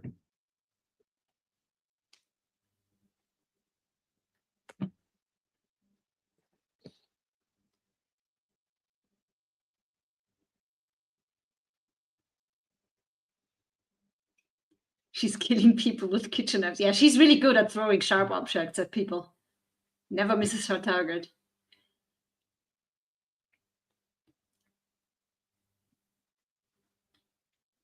That's what she Right. was So I'm trained just for. going to let you know, this is how you get cancer of the mouth from eating pussy. I'm going to give you the medical reason why. Okay. It is caused by HPV.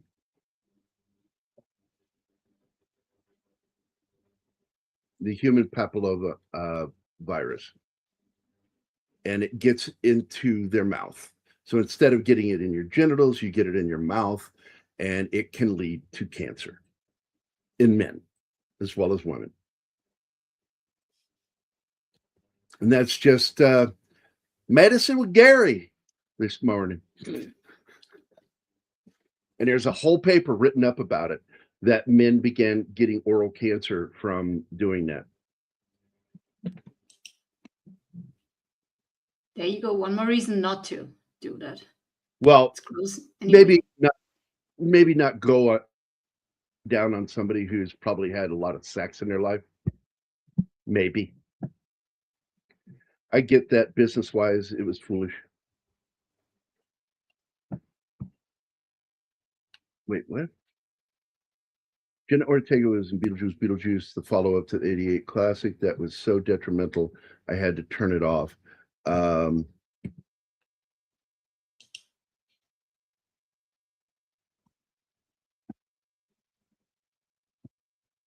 After I'd watched its first of all, I wouldn't have used detrimental in that one. I mean, I get what you're saying, but I feel like the movie did damage to the brand of people probably not wanting to watch a new film, another one. They should have stuck with the original idea. And but anyway, there are so many problems with it, and I have a problem when you have something in the film and then you don't use it correctly. A setup, and then you don't use it right. And it's like, why did you bother doing that?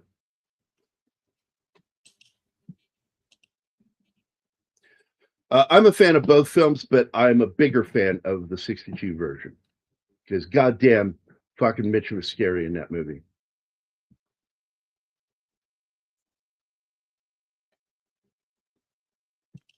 And that movie gets referenced in this one.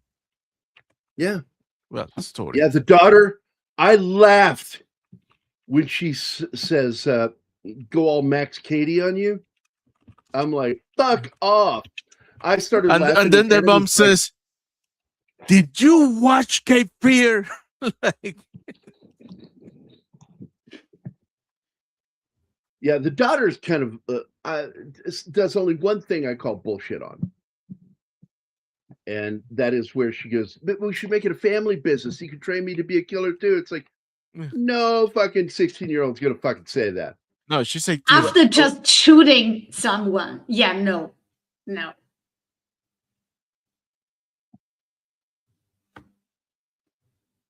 Like, she was in shock after doing that, having to do that. And then they make her ask that question. It's just, that made no sense. It was just an idiotic line. I did not like it. No, sir, I did not like it at all. Yeah, we called that out yesterday. And I giggled at the ending. I actually giggled like a little girl. As remakes go, I prefer Airplane to 0 Hour. Absolutely, because it's actually good. No, it's not. Though, admittedly, they did make a few changes from they made a lot of changes.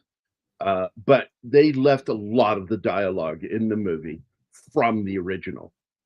And they made it funny, because it's, when you really think about what they said in the original, watch the original, which I have,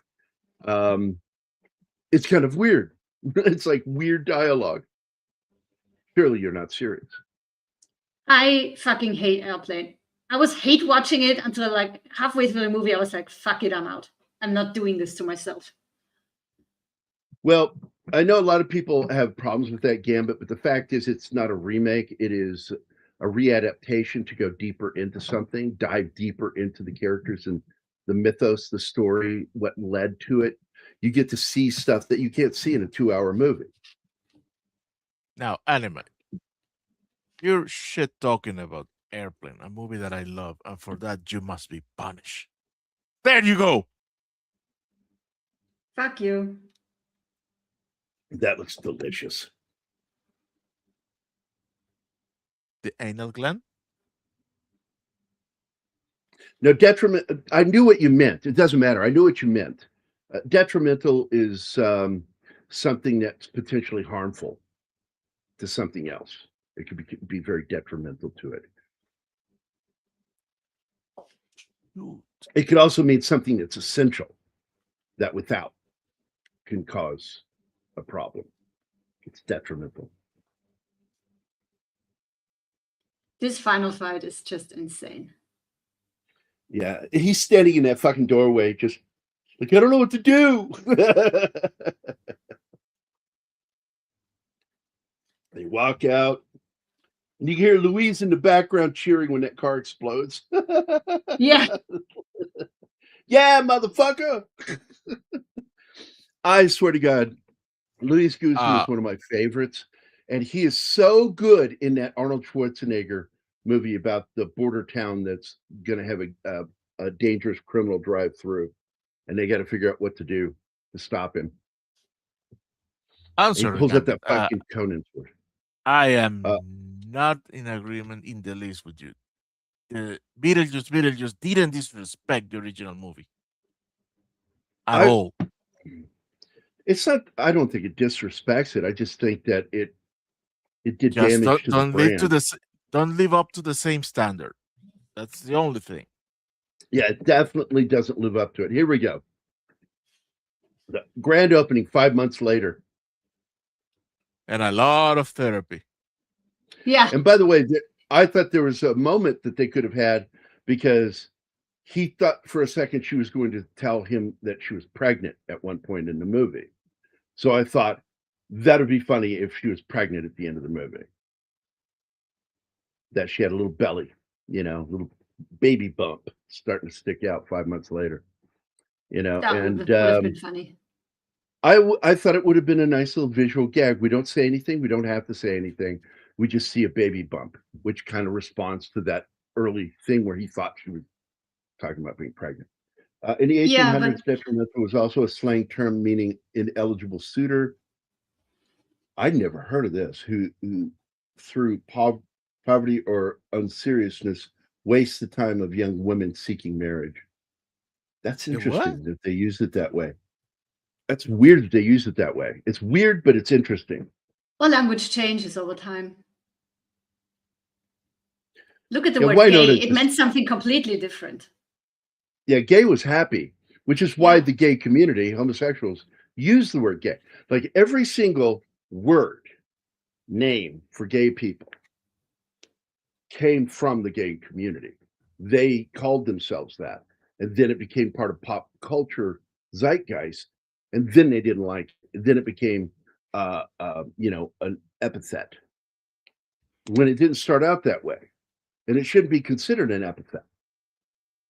FAG. They're so stupid doing this because they hate labels, but they keep adding new labels all the time. Like, what the fuck, people? Make up your mind. We don't stop trying to label us. Only we can label us. Whatever. I don't care who says it. I hate that expression. Well, there's a label. All descriptors are labels. Every single one of them. Stop being an idiot. Goodness. And I don't think liking it even matters here. It's just, and it's 92, I think, isn't it? Not 91. But the fact that it's actually a good film for the most part. I have problems with the casting. I did not like Juliette Lewis. She's not believable as a girl that age. It was weird. The whole thumb sucking scene was improvised, and I wish they hadn't put that in there because it's just takes away her innocence doing that. But it was a solid film. And I believe if you're going to do a remake, wait a few decades before you do it. Is this the end of the slideshow? I guess so. No. I don't know. It was paused.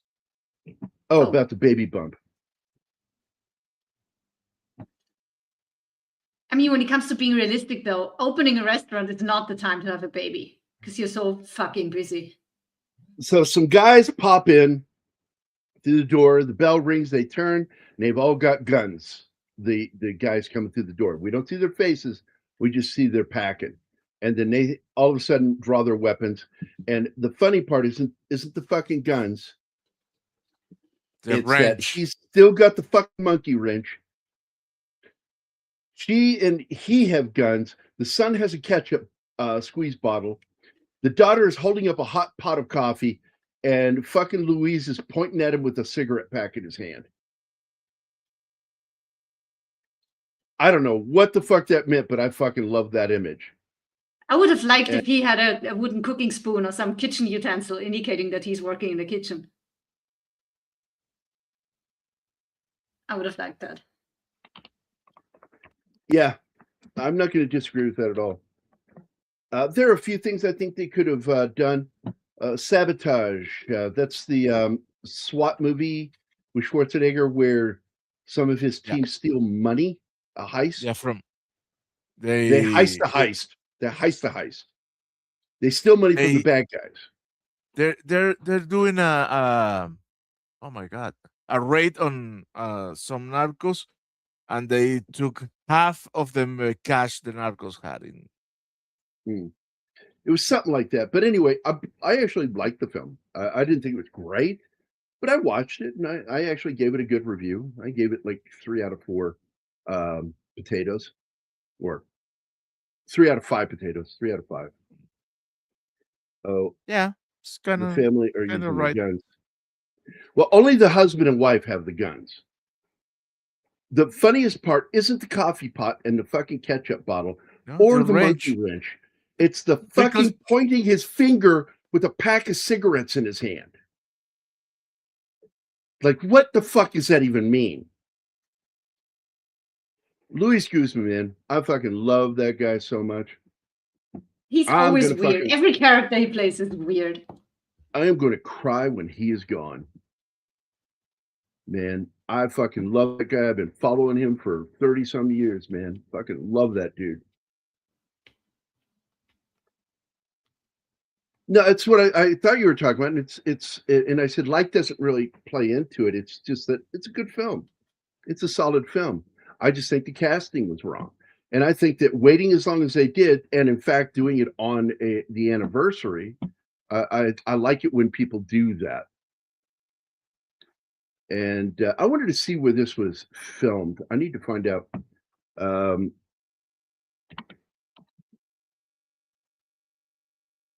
So, New Jersey. It was shot in Bayonne, New Jersey. Holy shit. Bayonne. What a shithole. Other movies that were shot there on locations. Eternal Sunshine of the Spotless Mind. Oz, the TV series. A Beautiful Mind. I didn't know that. I like this movie, but it's not a film I can highly recommend. Vince Vaughn's movie Nona's, which is really good, about a bunch of old Italian women that he gets together to make an Italian restaurant with the food from all the women that he loves the cooking of, that his, the different Nonas in the story. Of course, Springs. That took me a while. Yeah. The Springsteen Deliver Me from Nowhere. I have Italian friends and they pronounced it Nona's. That's my Nona. It has 2 N. It's Nonna. I'm just telling you, that's how they fucking said it. Pick your battles, Anima. If I hear an Italian say something a certain way, it's how I'm going to fucking say it. I've never heard any Italian say it that way, but okay, fine. Well, you're talking people from Italy. I'm talking about Italians in America. So it's an Italian word. Let me get on with this shit. Give me a break. For Christ's sake. So Springsteen's bullshit movie that I'm never going to fucking watch. Fuck that guy. War of the Worlds, The Walking Dead, The Ones Who Live, which I didn't watch. The Wrestler, which is a great movie. I'm going to skip that one. Third Watch TV series was shot there. Oh my God, man, that one came out a few years ago. Watching the Detectives. Guns Up, of course. Girl Haunts Boy. That just sounds like a really stupid name. Analyze that, and I'm assuming Analyze This, both shot there. Strangers with Candy TV series, which I kind of liked and yet didn't. The 2002 movie Swim Fan, which was a weird movie. That's a weird title. It's a teenager who has a crush on an older man and decides to fucking steal him from his woman or some shit. It's fucking crazy. Not important. No.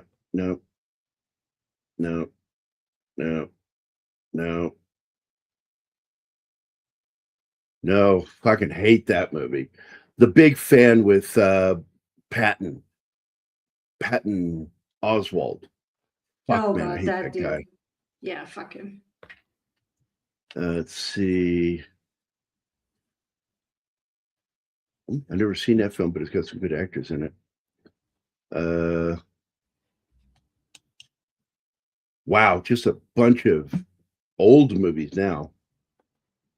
Yeah, I'm giving up. That's a lot of fucking movies. There's like over 200 movies shot in that area.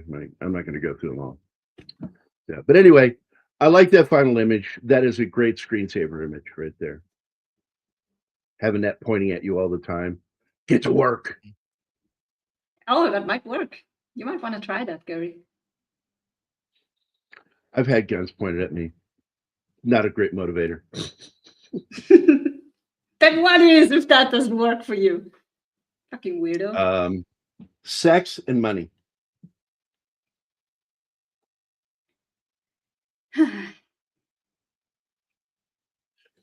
What are you breathing exasperated on now? And it's an honest, truthful answer. Very direct. It's like motivators for doing something or getting something done. Sex or money. A lot of guys will say that yes to that. Yep. Matt, History what? would say yes to that. Yeah. History itself would say yes to that. I believe Martin would say yes to that. If you finish mowing that lawn, we're going to fool around. I will fucking finish that lawn quickly. It is what it is. It is what it is. It is. So It is called the imperative, the biological imperative, for some reason. By the way, Baz Rutten, let me show you who that guy is, because I'm such a big fan of his.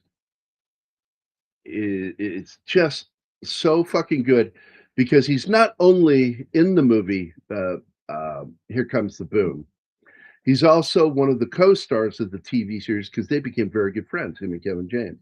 He's one of the co-stars of the TV series Kevin Can Wait. And I just love this guy, man. He is a solid dude, man. If he goes on a podcast for an interview, I get excited and I'm going to go listen to this new shit he has to say. He's a good fighter. And he's a solid dude. Solid dude. I saw Swim Fan, but I didn't want to, but did because somebody else wanted to see it at the time. And I sat through it and it was horrible. I did not like it. Who tortured you like that? I will say that there are films within that genre that I found better. I'm going to look one of them up right now.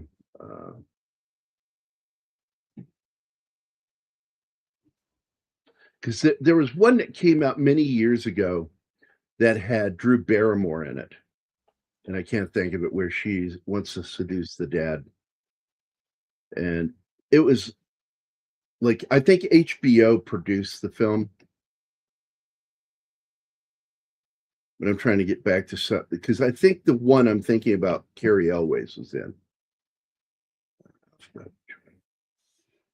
I think. but I'm not totally sure. So I'm just running through his stuff real quick.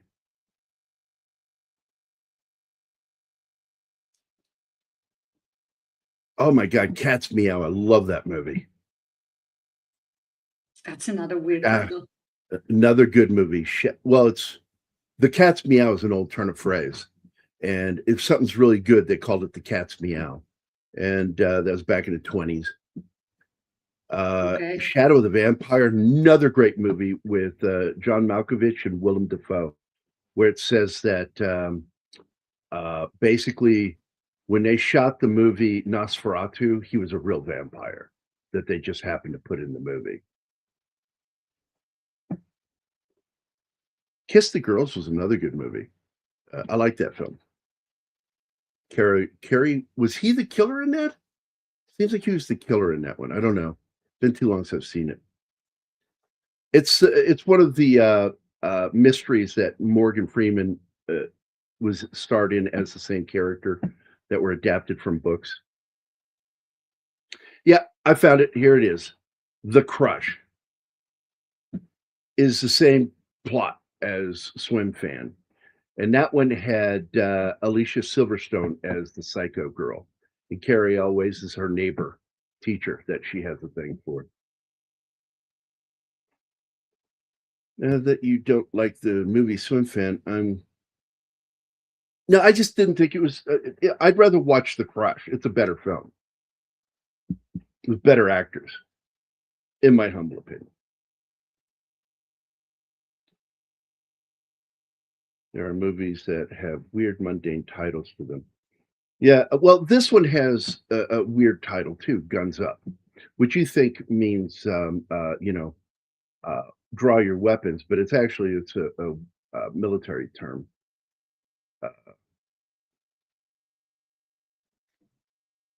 There are movies that have weird, mundane titles. Yeah, read that one. All right, so I guess we'll wrap up now. Wasn't there something about how they couldn't call this movie Knives Up because it already has Knives Out. a movie It's like that? Knives Out. It's Knives Knives Out. Out, Guns Okay. Up. It's a single saying. Okay. Knives Out, Guns Up. And they already used that for the title of that mystery movie that Ryan Johnson made with Daniel I Murdered James Bond Craig. And basically, the name of the movie is Knives Out. So the turn of phrase is Knives Out, Guns Up. And so this took the title Guns Up.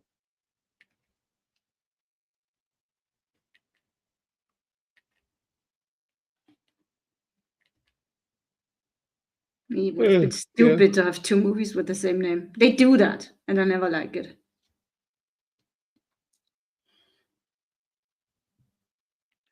I don't know what this is. I need to see what this is. You never were that smart. Predator.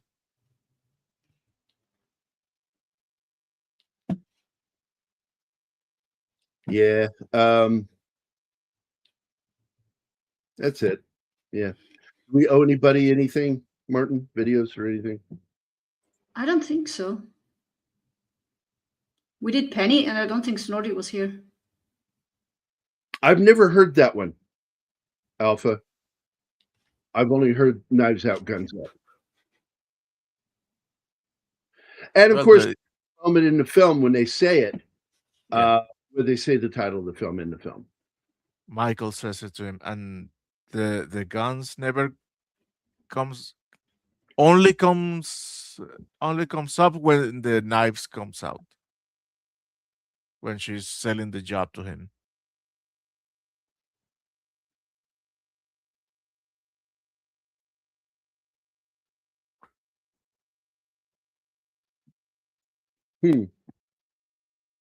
I'm sorry, I was just looking over at my IMDb page for my account, Film Warrior, and I got a crap load of numbers under bio contributions and filmography edits.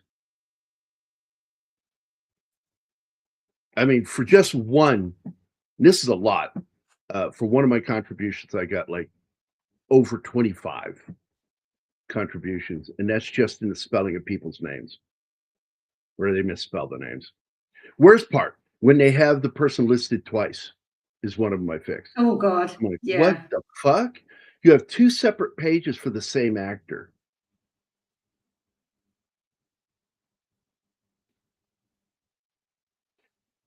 Oh, so is it like a local gangster thing? Sun's out, guns out. It was popular in Jersey Shore. It means short sleeve or, yeah, the fucking arms. Makes sense. I like that.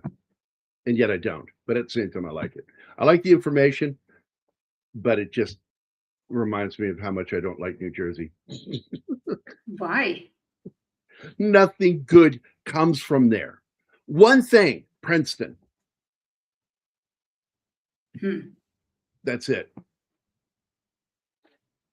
You know, it's like, I think one of the meanest things I ever said to an Italian buddy of mine from New Jersey, I said, everybody knows the Italians from New York are better. He's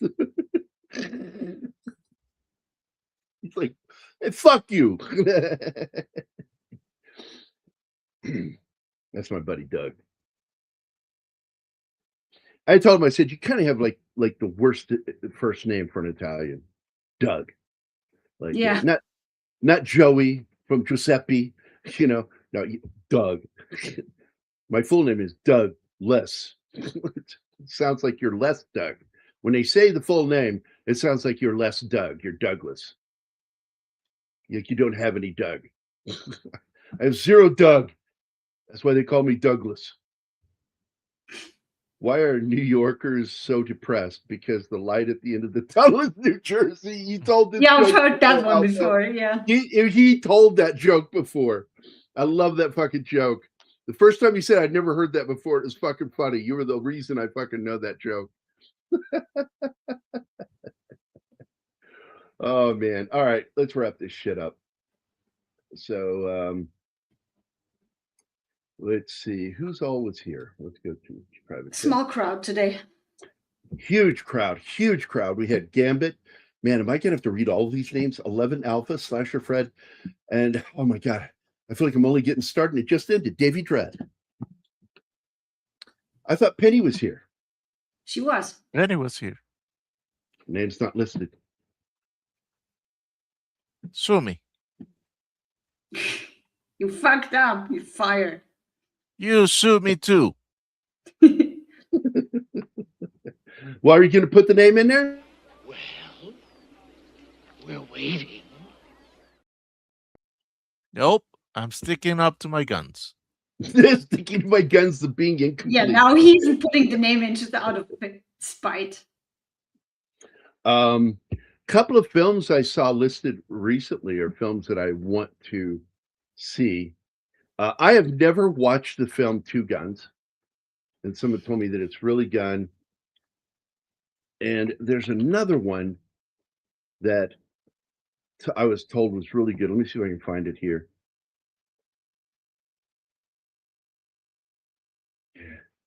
I want to see all the results for Guns. Because someone brought up another one that when they were talking about it, I thought they were talking about Two Guns. And I went, no. And they said it's this other film. And I went, okay, I'm going to have to fucking check this movie out. And I've already forgotten the name of it. Squirrel.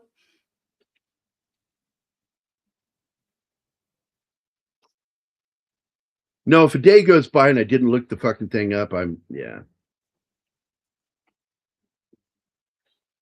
But the title of it reminded me of the movie Two Guns. And I definitely love the idea of that film once I saw this, what the premise was and who's in it. Because it stars Denzel Washington and Mark Wahlberg. And it's kind of a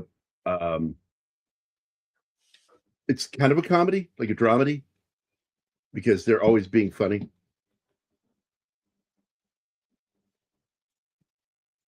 And then look who's in this movie: Denzel, Mark, Edward James Olmos, Bill Paxton, Robert John Burke, James Marsden, Patrick Fischler, Fred Ward. Oh my God. Like, the rest of the names are very unknown. Tate Fletcher's in it. I like him too. So you've got like a really fucking solid cast right there. Like James Marsden is a far better actor than he gets credit for. Like he didn't get big really until he was in the video game, the blue porcupine that runs. What's his name? Video game based no on. idea.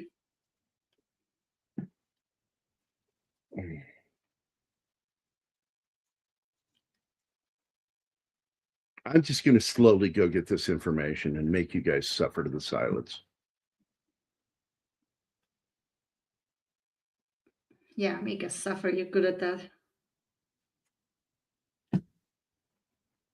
Well, Sonic the Hedgehog is when his name finally blew up.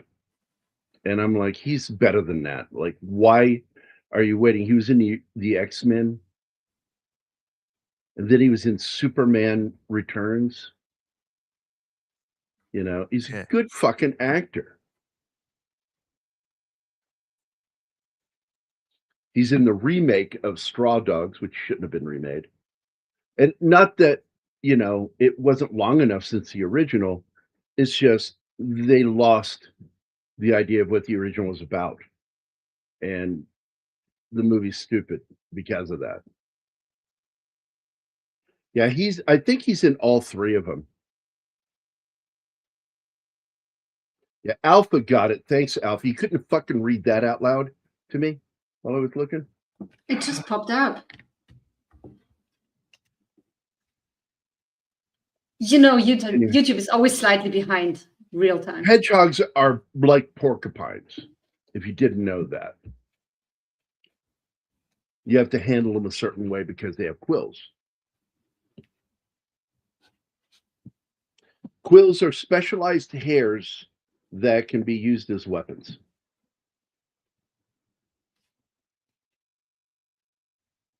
I cannot believe he's that age, man. What are we wrapping up the show?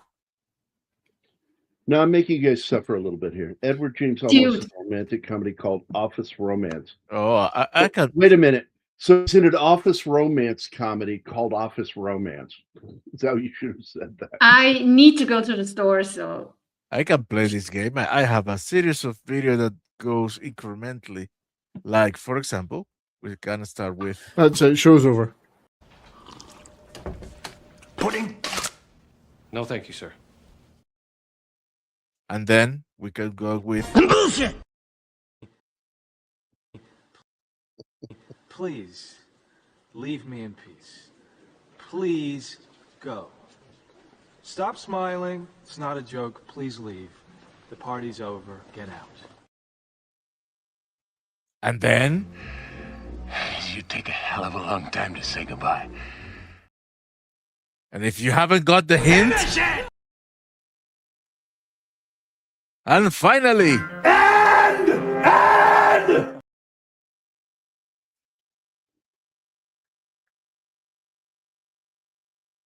Okay, I'm ending the show. So it was a pleasure to be with our lovely audience once more. Tomorrow we won't have a show, but Wednesday will we come back.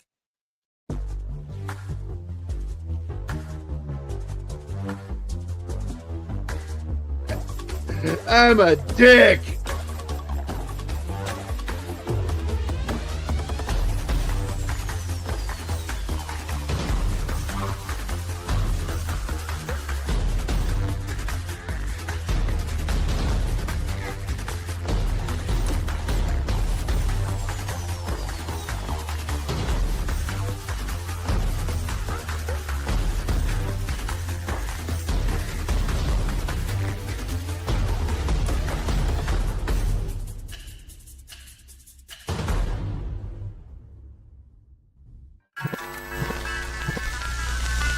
Y'all come back now, you hear?